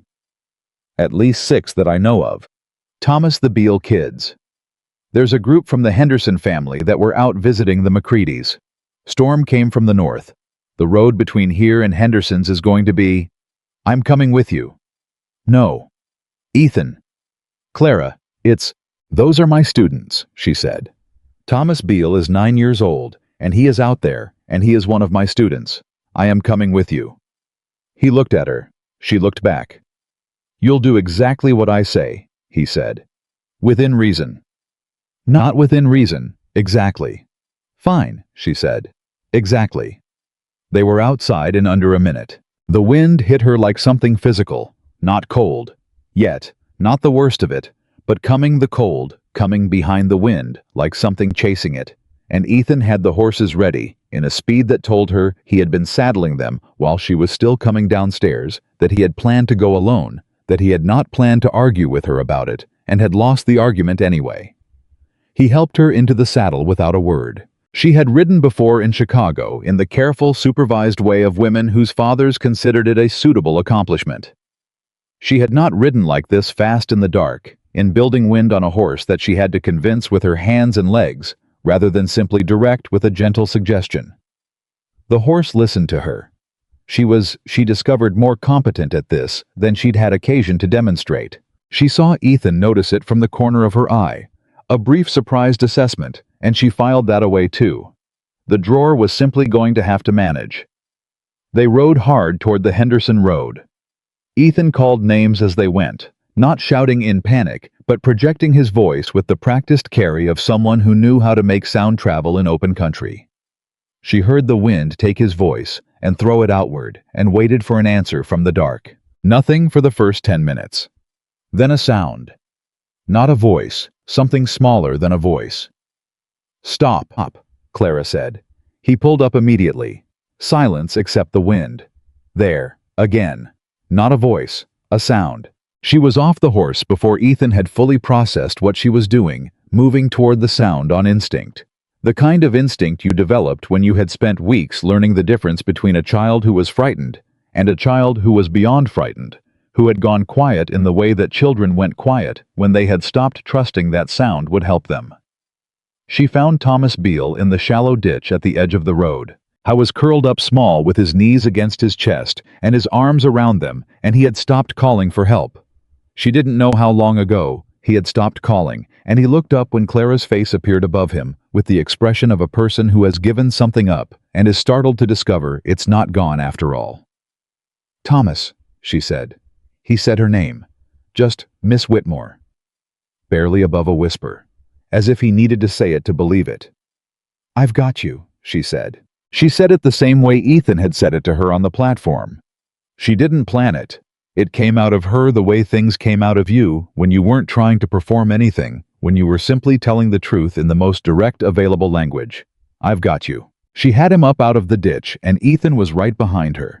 And Thomas grabbed onto Clara with both arms, and Ethan didn't say anything. Just put a hand on the boy's back, checking cold, but not dangerously cold, not yet, and looked at Clara over the child's head with an expression that she felt in her chest rather than saw. The Henderson children, Ethan said, his voice controlled. They were heading to the Creek House. North, Clara said. Yes, I know where the Creek House is. I went past it 2 weeks ago when Sadie showed me. She stopped redirecting. Go. I'll take Thomas back toward the Henderson place. There's a barn there. Clara. There are more children north of here, Ethan. Go get them. I will take care of Thomas, and I will get to the barn, and we will be there when you come back. She looked at him directly. Go. He went. She had Thomas on her horse and the horse moving toward the Henderson barn inside a minute. Thomas was shaking cold, and something more than cold, the accumulated shock of being alone and frightened in the dark for however long it had been, and she talked to him the entire way. Not about anything in particular. Just her voice, steady and continuous. The same way she would have talked through a difficult lesson, the way you kept a person's mind tethered to the present moment, when the present moment was manageable, even if the last hour had not been. You did exactly right staying where you were. Moving in weather like this is how people get lost. You stayed still, and that's why we found you. You did the right thing, Thomas. She felt him stop shaking slightly. How far is the barn? 2 minutes, maybe less. How did you know where I was? I heard you.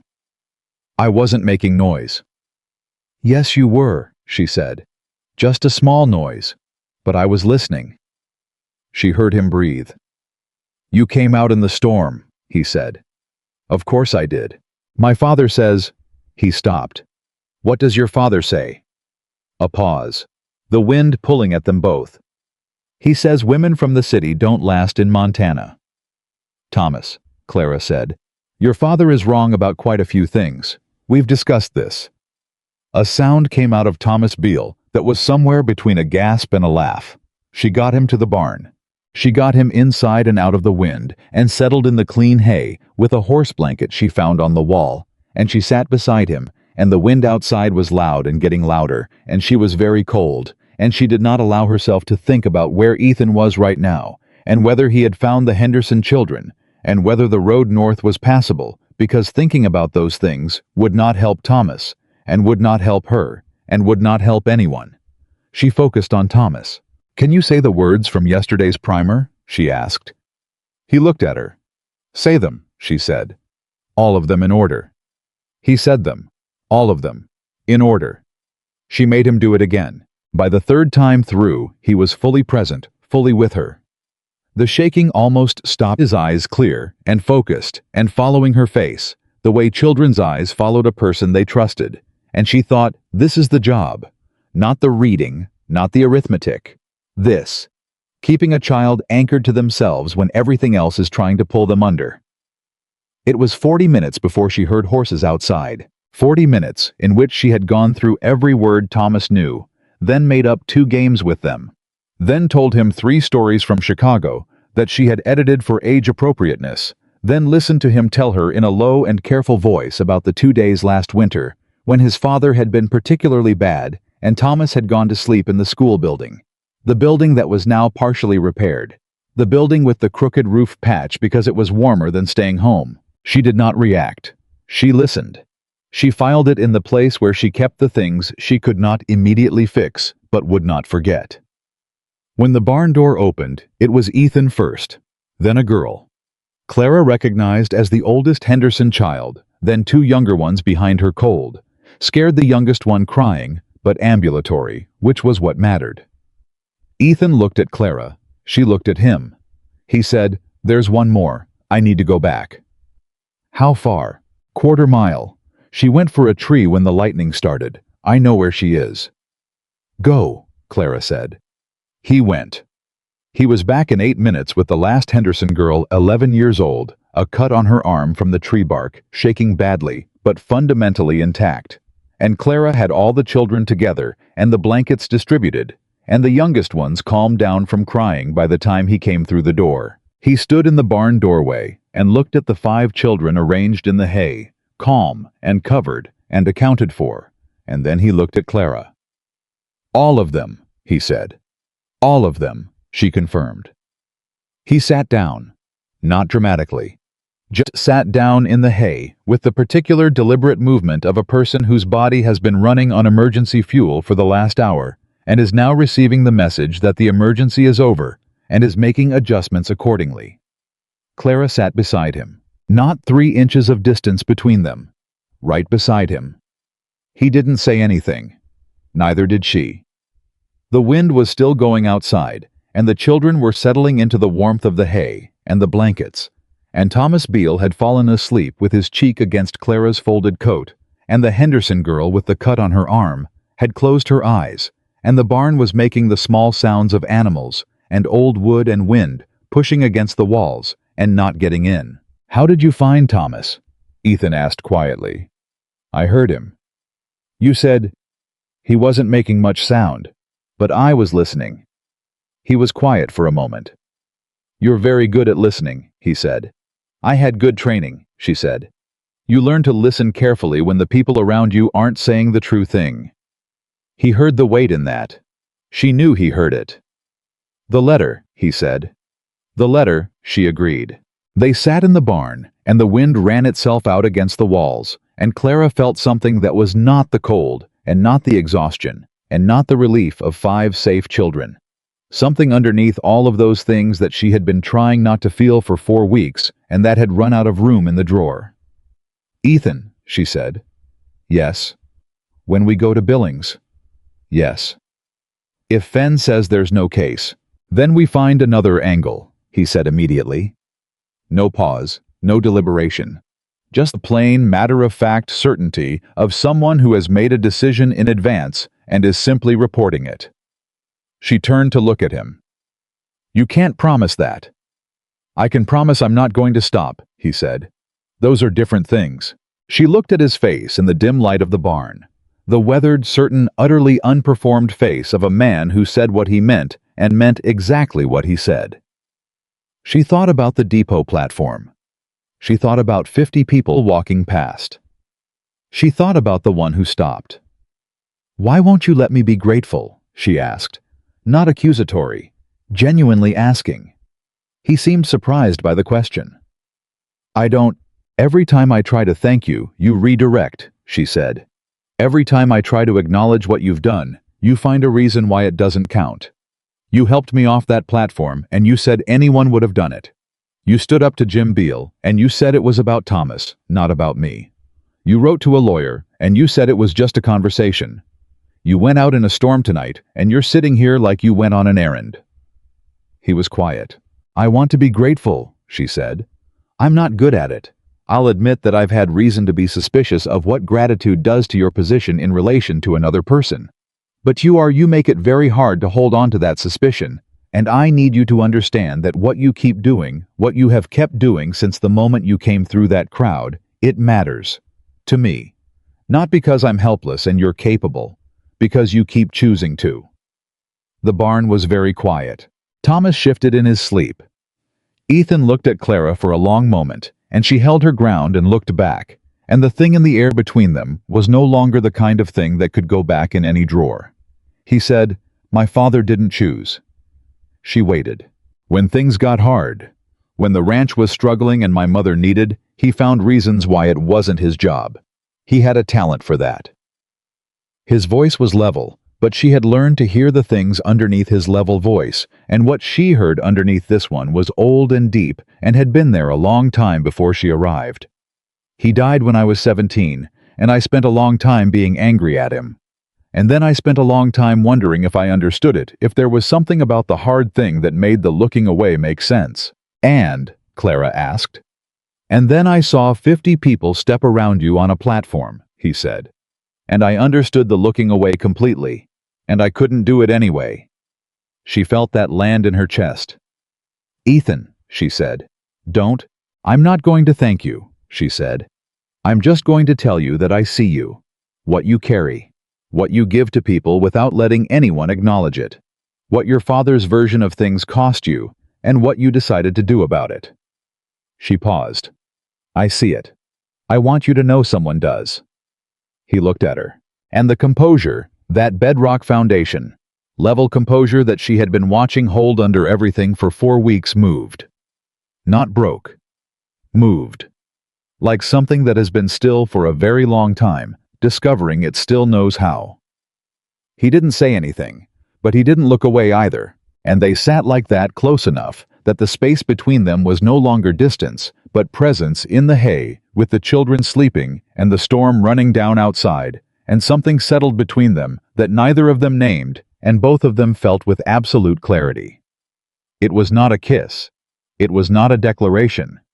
It was simply 2 people who had been carrying things alone for a very long time, sitting close enough to feel the other one's weight and neither of them moving away. That was the night.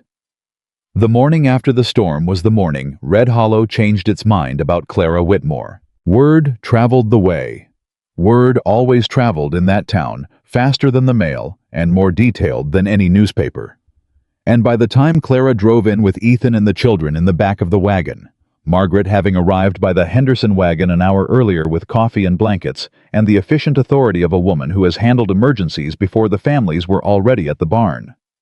Jim Beale was there. How was standing apart from the others. The way he always stood, slightly separate, slightly aggressive in his posture. The man who had never quite decided whether the world owed him more than it was giving. He watched Ethan bring Thomas down from the wagon.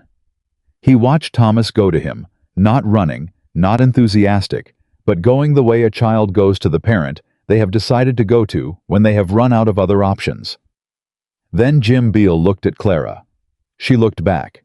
Something moved through his face that she couldn't entirely read, and he said nothing, and she said nothing, and Thomas stood between them with yesterday's primer in his coat pocket and 17 words in his head that belonged to him and nobody else. Catherine Greer was there too, with her husband Albert. She met Clara's eyes across the gathered families and gave her a single small nod. Not a grand gesture. Not the kind of acknowledgement you'd remember for drama. The kind you remembered because it was real. Reverend Miles arrived 20 minutes later and started crying immediately, which he apparently did at the resolution of any significant crisis, and which the town seemed to find more comforting than embarrassing. Ruth. Harmon brought food, of course she did.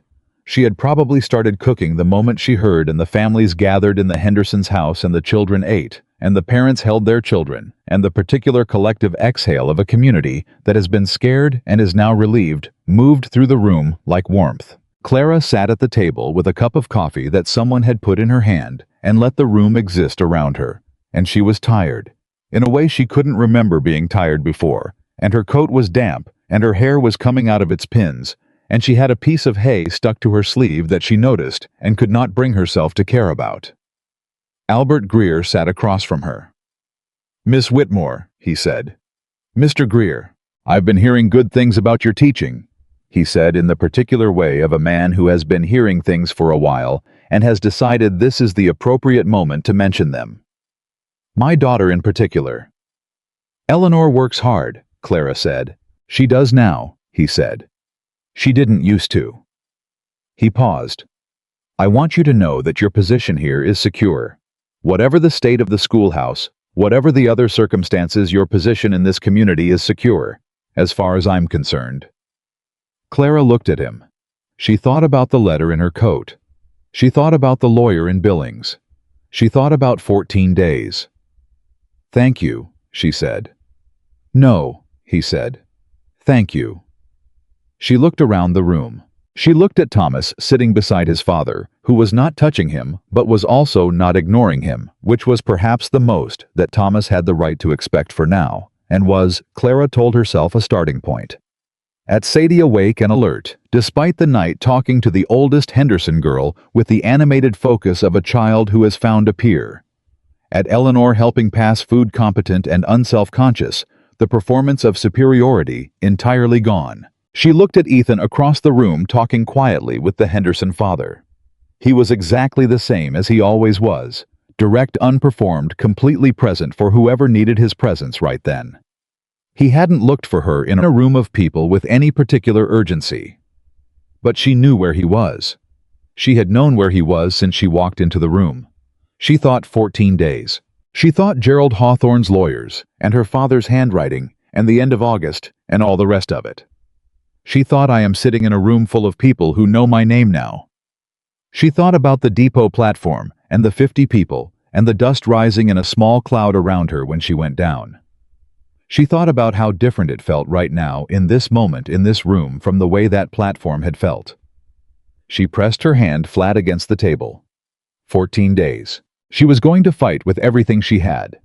Not just for herself, though. For herself, yes, absolutely, for herself. For the version of herself that had packed one suitcase and gotten on a train and refused to be furniture in someone else's house. But also for Thomas and his 17 words. For Sadie and her paragraphs. For Eleanor and her self-corrections. For the east window, and Margaret's coffee, and 4 miles of road that she had stopped counting as distance and started counting as the way home. And for the man across the room who had come through a crowd when no one else would. She was going to fight. She picked up her coffee. She drank it. 14 days. They left for Billings 3 days after the storm. Clara had spent those 3 days in a state of controlled urgency, teaching in the mornings, preparing what she needed in the evenings, going over in her head every document she had, every fact she knew about the arrangement her father had made, every detail she could present to Charles Fenn that might matter. She had written out a timeline on a piece of paper, small and precise, the dates and the facts in order, because when you were frightened, it helped to have facts written down. Facts didn't shift the way memory did. Facts stayed where you put them. Ethan said nothing about the trip beyond the practical. What time they'd leave, how long the road would take, where they'd stay in Billings. He said those things with the same direct efficiency he brought to everything and didn't add anything she hadn't asked for. She appreciated that more than she could have explained. Margaret packed food for the road and hugged Clara at the door with the particular firmness of a woman who understood more than she had been told and had made her position clear without needing to state it. "Come back," she said. "Not come back safe. Not I hope it goes well. Just come back." 2 words that meant everything they meant. "I intend to," Clara said. The road to Billings took most of the day. They talked in the way they had learned to talk, in stretches with comfortable silences between, neither of them filling quiet for the sake of filling it. Clara asked about the ranch, about what the supply run required. Ethan asked about the children, about Thomas specifically, and she told him about the primer and the 17 words and the barn and what Thomas had said about his father. Ethan listened to all of it without interrupting. When she finished, he said, "He's going to be all right, Thomas." "How do you know?" "Because someone's paying attention to him now," he said. "That's mostly what it takes." She thought about that for a long time without saying anything. She thought about being paid attention to. About what it did to a person when someone's attention was genuine and consistent and asked nothing back. She had been suspicious of it when Ethan first sat beside her on the depot bench. She had been suspicious of it through the first week and the second. She had been building and rebuilding her suspicion, the way you rebuild a fence that keeps getting knocked down, because the alternative, accepting that this was simply what he was, simply how he was, and that the attention was real and cost nothing, felt too dangerous to let in all at once. She was letting it in now. Not all at once, but steadily. She looked at the road ahead and let it in. Charles Fenn's office was on the 2nd floor of a building on the main street of Billings, and he was a tall man in his 60s with the precise, considered manner of someone who had spent decades making language do exactly what he needed it to do, and had developed a corresponding respect for people who were precise with their own words. He shook Clara's hand first before Ethan's, and looked at her directly when he did it, which she noted. They sat down. She put the timeline on the desk in front of him.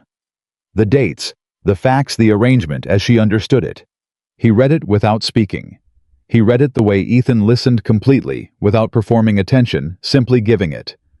When he finished, he looked up. "You never signed anything," he said. "Nothing. I was never asked to." "Did your father sign something?" "I believe so. I never saw it." "Do you know what it covered?" "My inheritance from my mother's estate." Clara said. "Which is mine by right. My mother left it specifically to me, not to my father, to me. He's been managing it since her death, and I believe he offered Hawthorne access to it in exchange for I don't know what, something Hawthorne could provide him."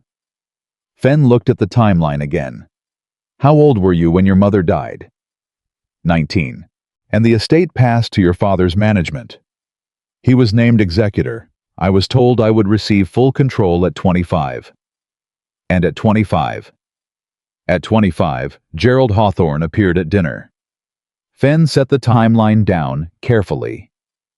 He looked at her over his folded hands with the expression of a man who has heard a great deal over a long career and is adding this to the pile. "Miss Whitmore," he said, "without seeing the document your father signed, I cannot tell you precisely what it contains.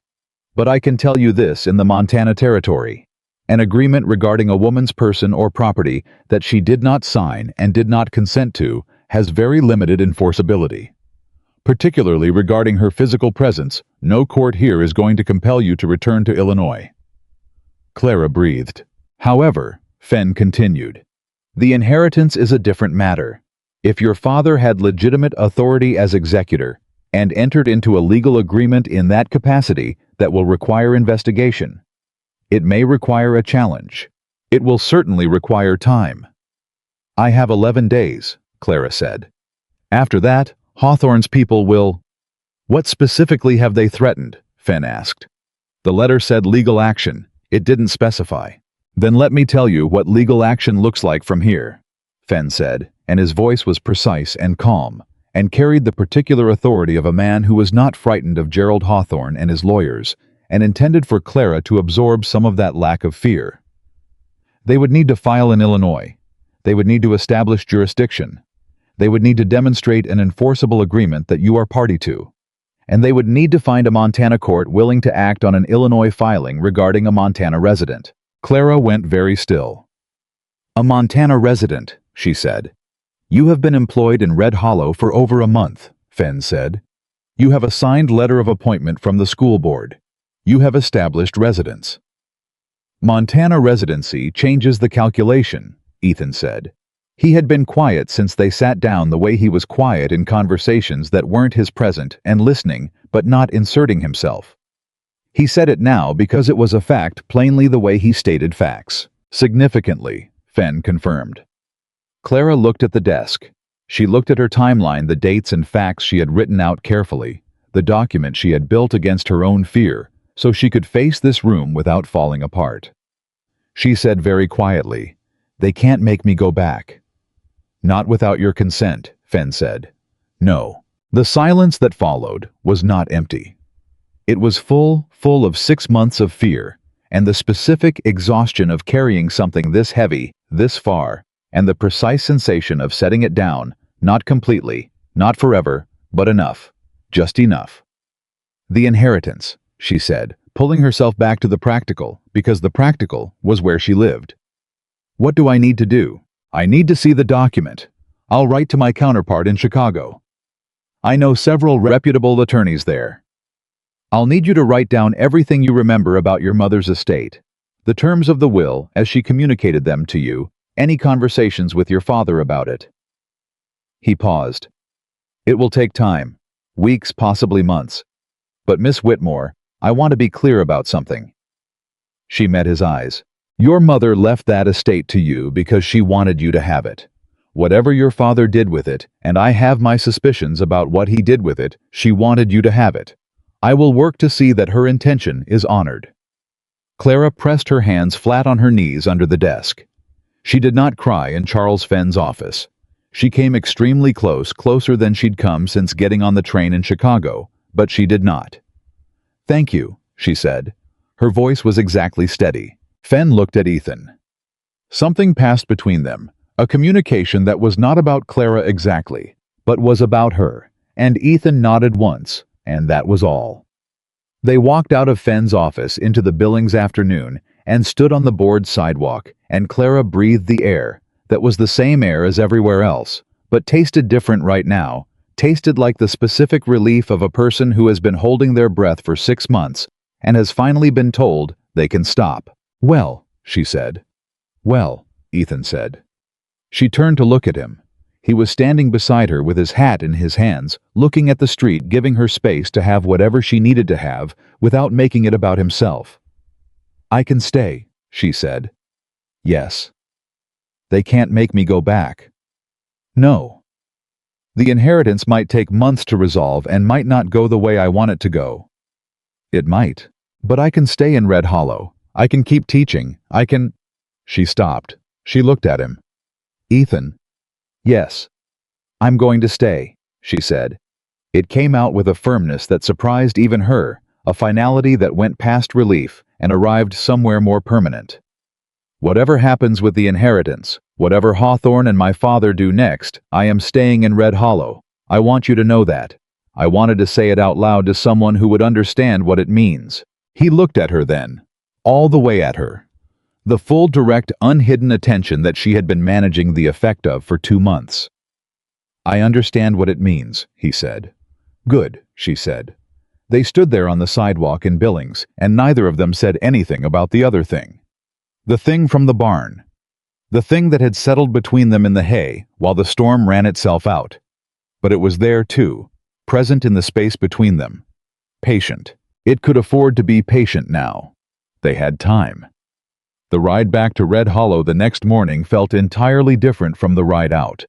It was the same road, the same wagon, the same horses and the same mountains and the same dry air with the heat building as the sun came up. But the person sitting on the bench beside Ethan was different from the person who had sat there the morning before, and they both knew it. Clara sat with her hands in her lap instead of pressed against her coat pocket.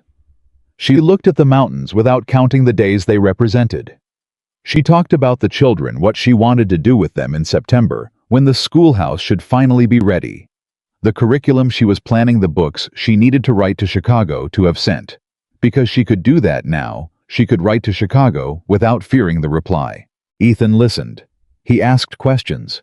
He suggested at one point that Albert Greer might be willing to fund a small library for the school, that he'd spoken to Greer about it 2 weeks ago, and the man had been receptive. Clara said she'd speak to him herself. Ethan said he'd expected nothing less. She laughed. A real one. Not the careful, managed sounds she'd been making in company for 2 months, but an actual full laugh surprised out of her by the completely flat delivery of a man who was, she had come to understand, quietly funnier than he ever gave himself credit for. He looked at her when she laughed. The way he'd looked at her when she smiled in the church doorway, that momentary unguarded unsteadiness, and then away again, giving her the laugh without making it into anything more than it was. She appreciated that too. She was building quite a list of things she appreciated about Ethan Walker, and it had stopped embarrassing her. They were 4 miles out from Red Hollow when he said, "I need to tell you something." His voice had shifted slightly. Just slightly. Enough. She looked at him. "The man who wants to buy the ranch," he said. "He came to see me last week, while you were at school." She hadn't known about this. "Who is he?" "His name is Price. Douglas Price. He's been buying up land in the valley for 2 years. He came from Denver. He has money. He has plans." A pause where she heard all the things compressed into that pause. "He made a very significant offer." "How significant?" "Enough that my mother could live comfortably for the rest of her life without the ranch," he said. "Enough that I wouldn't have to worry about the creek levels, or the grazing, or the lumber costs, or any of it. Ever again." Clara was very still. "He wants an answer by the end of the month," Ethan said. "And what is your answer?" Howe was quiet for a moment. "No," he said. "My answer is no. It has always been no. The ranch has been Walker land for 30 years. My father built the main house himself. My mother, it's her home. Not just a place to live, her home." Another pause. "But Price doesn't take no well. He came back twice after I said it. The second time he made it clear that if I didn't sell willingly, he had other ways of making ranching in this valley less profitable." "He threatened you," Clara said. "He made a business observation," Ethan said dryly, in the specific tone of a man making a threat. "Have you talked to anyone about this?" "I'm talking to you," he said. That landed. She turned it over, the weight of it, that he had carried this for a week through the storm and the trip to Billings and all the rest of it, and had said nothing because he was handling someone else's crisis first. That he had listened to her and fought for her situation and organized the lawyer and brought her back from the barn and sat in the hay and received everything she'd given him in that barn, and all the while he had his own thing. His own version of the letter in the coat pocket. He had waited until hers was dealt with. Of course he had. "What does Price actually want?" she asked. "Beyond the land." "Water," Ethan said. "There's a creek that runs through the north end of the Walker property that feeds about 6 other ranches east of us. If Price owns our land, he controls the water. He owns every rancher downstream." The shape of it became clear. "It's not about your land. It was never about my land. He wants to control the water, and he needs your land to do it." "Yes." "Then the other ranchers downstream?" "They don't know yet," Ethan said. Price has been buying up land quietly. If he gets mine, the others will understand what happened, but by then, it will be too late. Clara looked at the road. She thought about Gerald Hawthorne, and her father's arrangement, and the lawyers, and the way power moved through small agreements between men who assumed the people affected by those agreements had no recourse. She thought about how familiar that pattern was. She thought about Charles Fenn, and the words Montana residency, and the way a fact plainly stated could change the entire shape of a situation. Have the downstream ranchers ever organized? She asked. Not formally. Could they? What do you mean?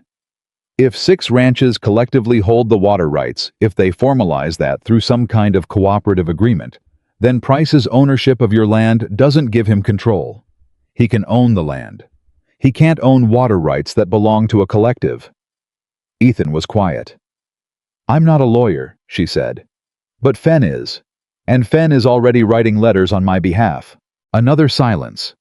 She watched him process it, the quiet, thorough processing of a man who thought in full before he spoke. A cooperative, he said. It happens in other places. I read about it in a Chicago paper. Farmers in Ohio organized their water rights collectively, so no single buyer could gain control. This isn't Ohio, he said. No, but the water is still the water.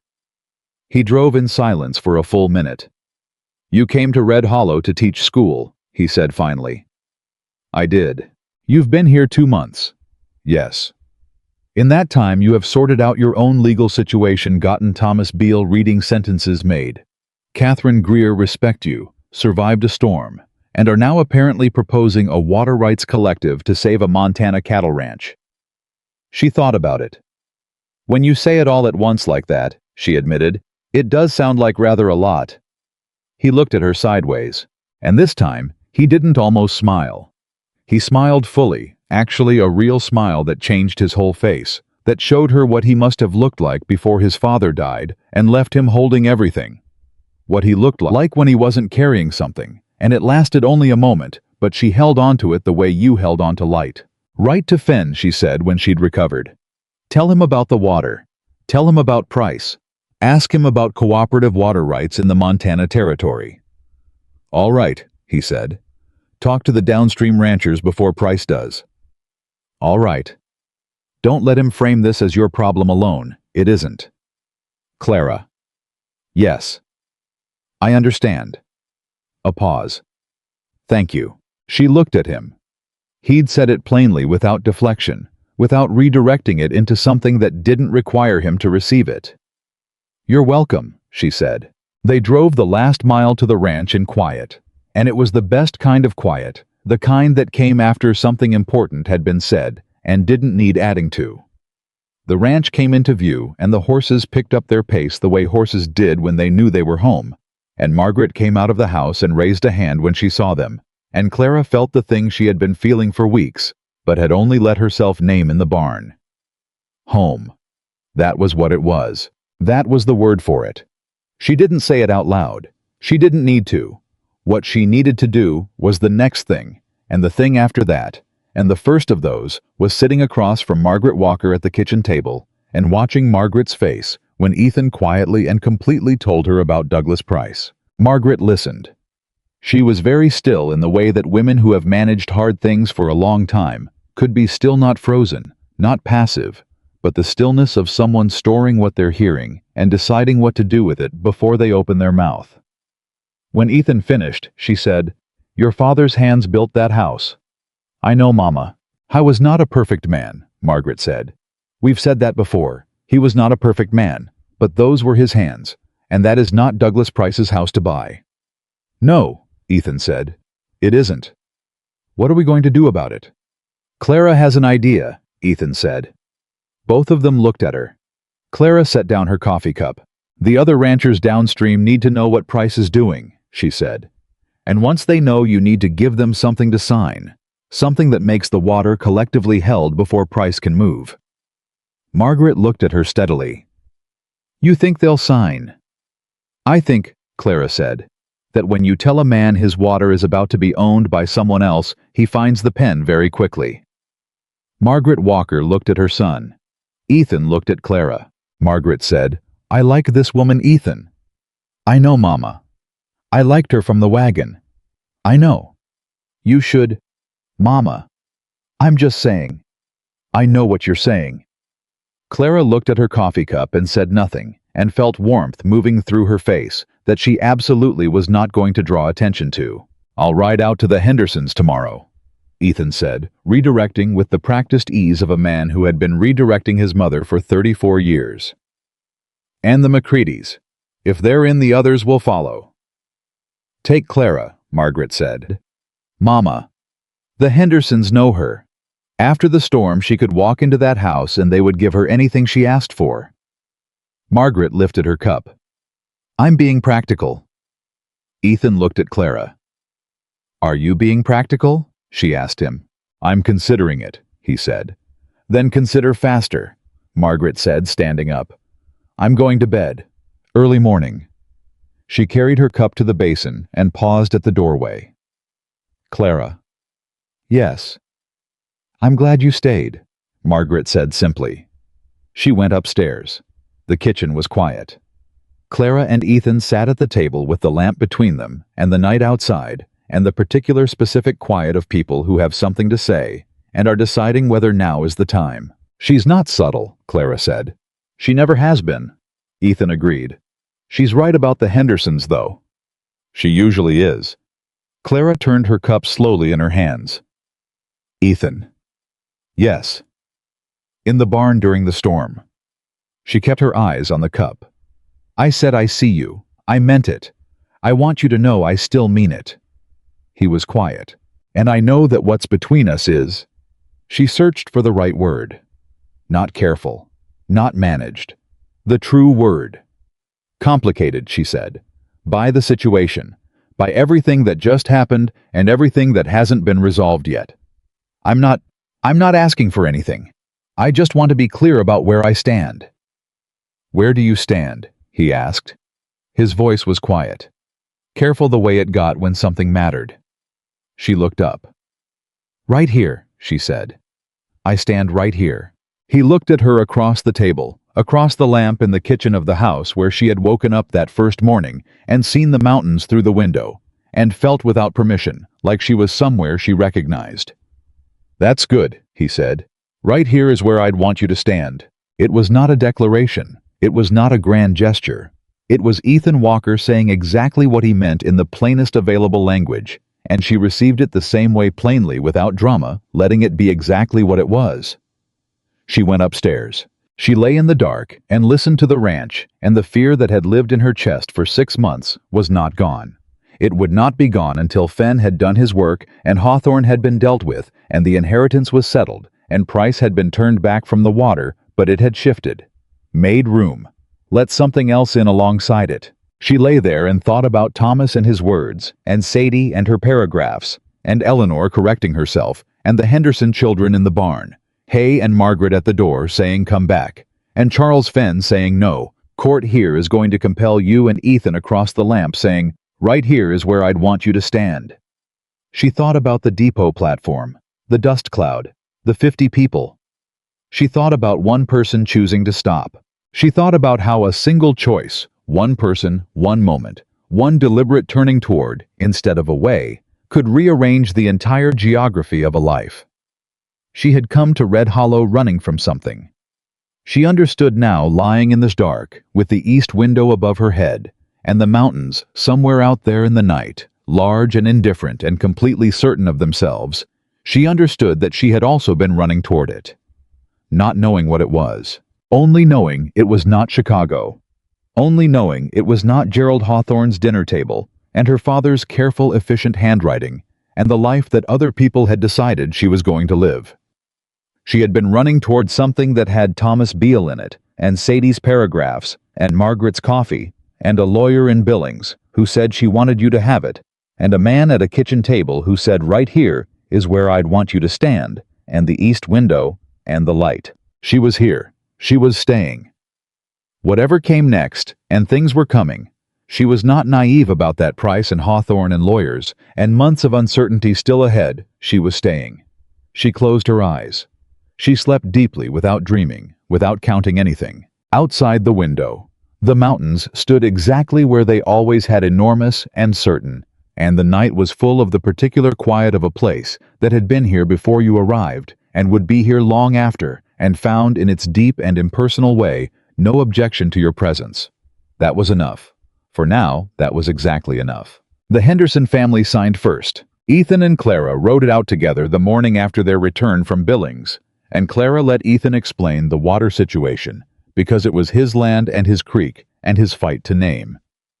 But when Henderson looked uncertain, when he sat at his own kitchen table, with the kind of expression that meant he was calculating risk against security, and hadn't landed anywhere yet, Clara said quietly and directly, "Mr. Henderson, your youngest girl was in that barn 3 nights ago.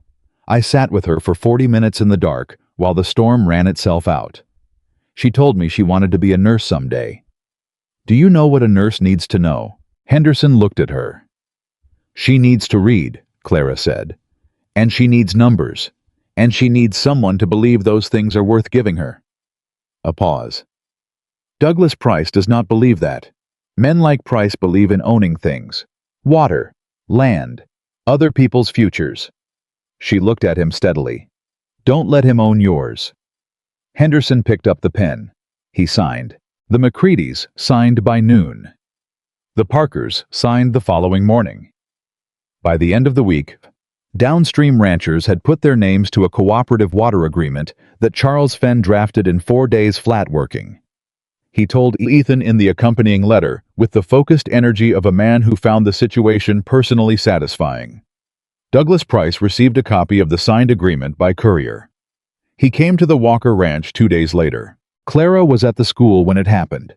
The schoolhouse was finally finished, the crooked roof patch replaced with good lumber, the cracked window reglazed, the steps repainted by Ethan and 2 of the Henderson boys on a Saturday morning, while Clara directed from the ground, and Margaret brought coffee, and Ethan told her about it that evening at dinner.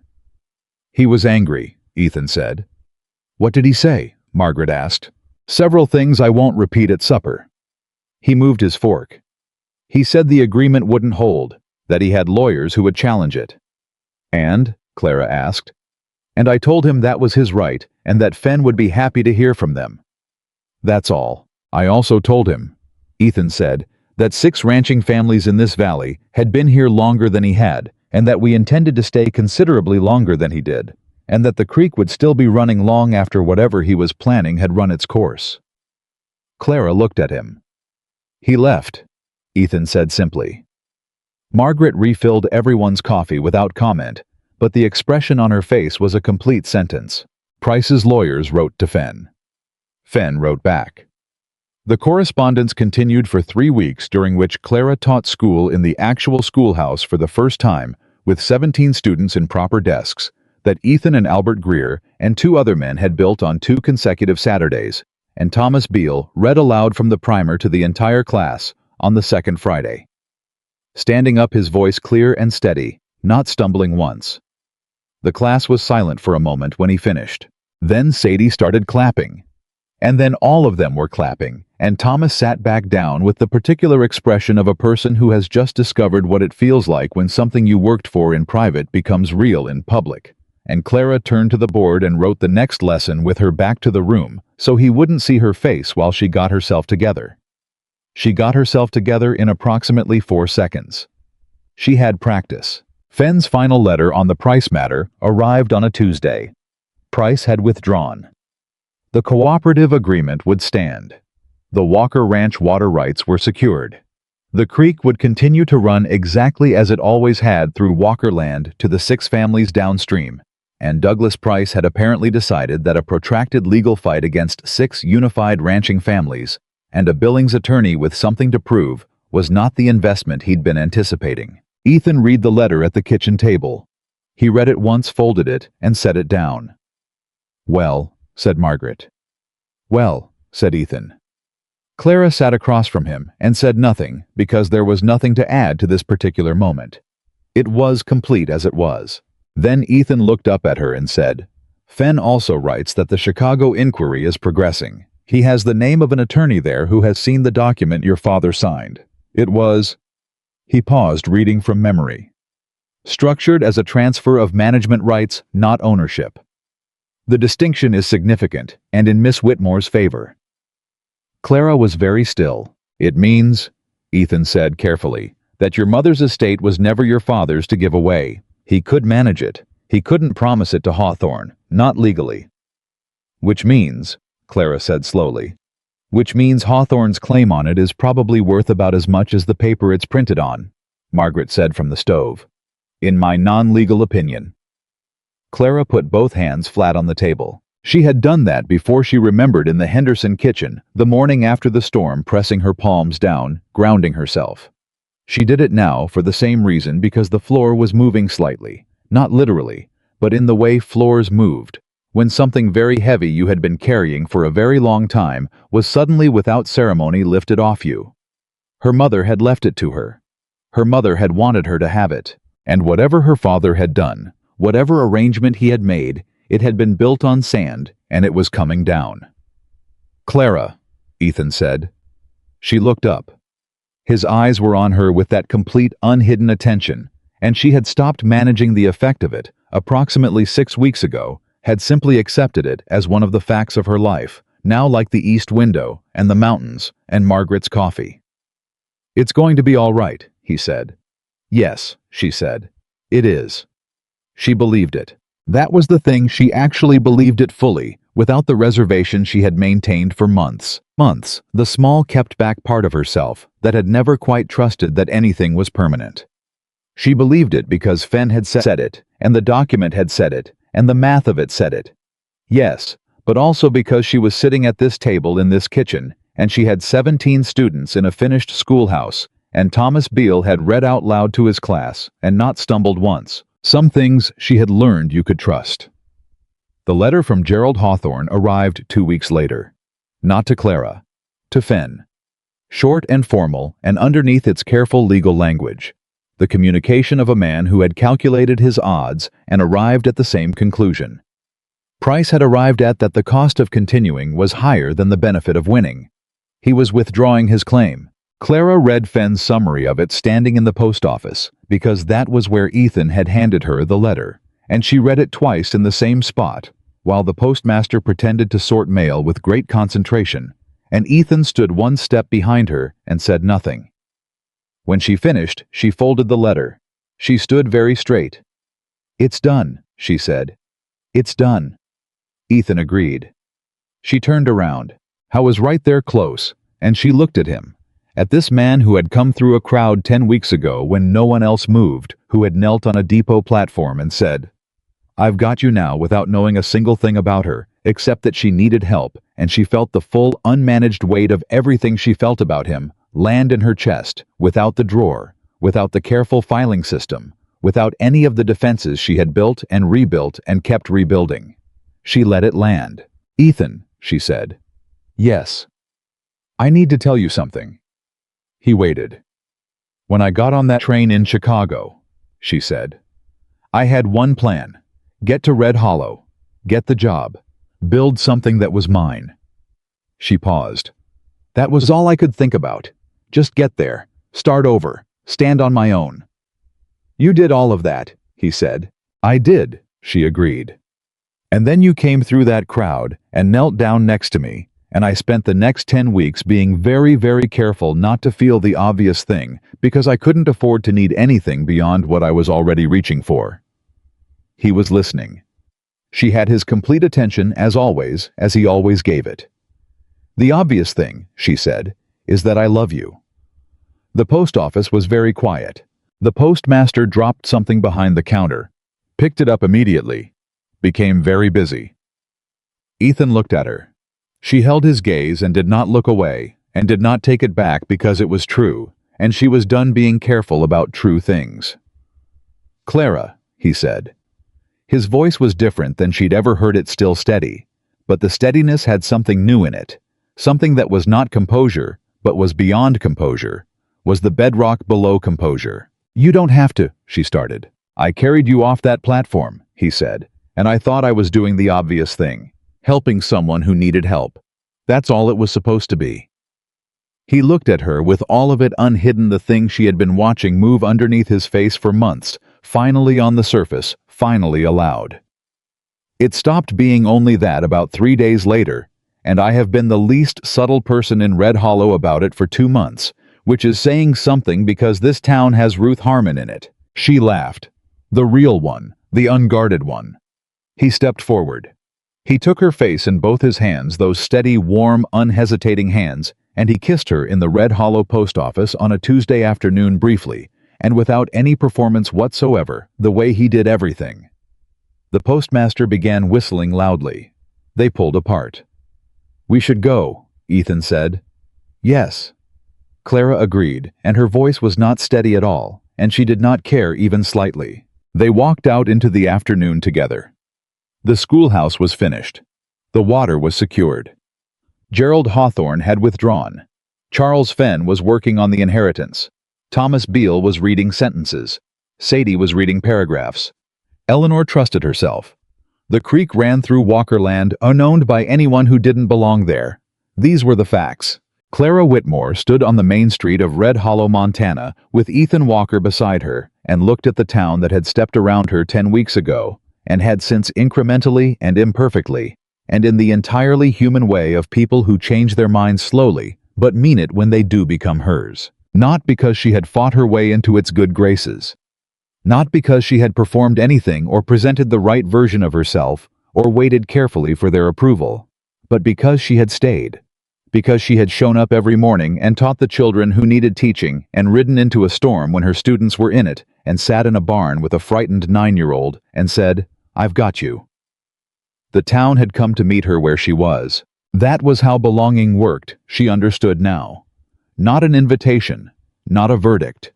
A mutual choosing slowly made every day. She chose this. She chose it every morning when she walked into the schoolhouse. She chose it when she sat at Margaret's table. She chose it when she handed Thomas a primer and told him to read the first page. She chose it now, standing in the afternoon sun, with Ethan Walker's shoulder against hers.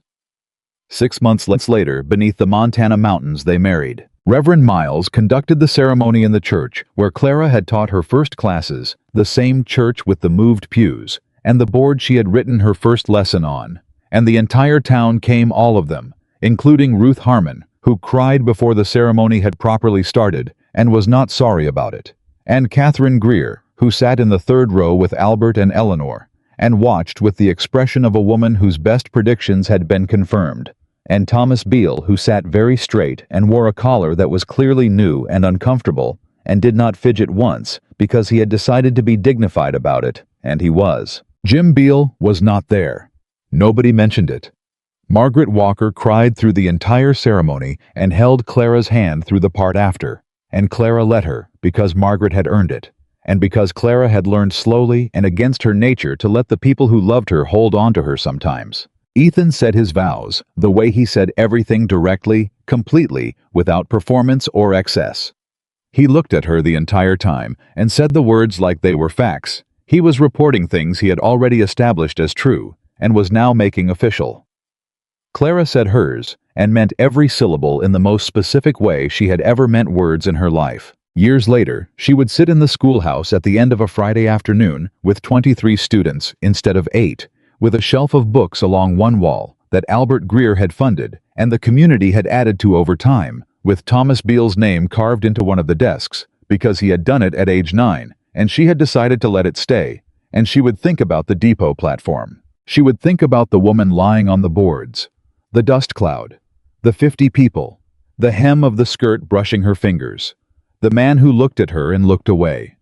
And then she would think about the crowd parting, the gap opening, the man walking through it with the particular purpose of someone who has already decided, "I've got you now." She had spent a long time believing that the most important thing in her life was what she had built: the school, the students, the work, the place she had made herself belong. And all of that was true. All of that was hers, earned and real and permanent. But underneath it, holding all of it up the way bedrock held the mountains, was that one moment. That one choice. One person deciding in a crowd of 50 who chose otherwise to stop. She had stopped too since then. Many times. For Thomas in the ditch. For Sadie, who needed someone to see her. For the Henderson girl with the cut on her arm. For students who came to her doorway at odd hours, with the particular expression of someone who has run out of other options and hopes cautiously that this might be one. She always stopped. She stopped because she knew what it cost when no one did. She stopped because it was the obvious thing, and the obvious thing was almost always the right thing, and the right thing was almost always the harder thing, and the harder thing was what made the difference between a life that happened to you and a life you chose. Ethan Walker had taught her that. Not in words. He had never been a man who made speeches. In the way he lived. She had come to Red Hollow running from something. She had stayed for everything else. And the cowboy who had carried her home had not saved her. She had never needed saving, not the way people used that word. He had simply stopped. And that had been enough to change everything. That would always be enough. That would always be the whole story.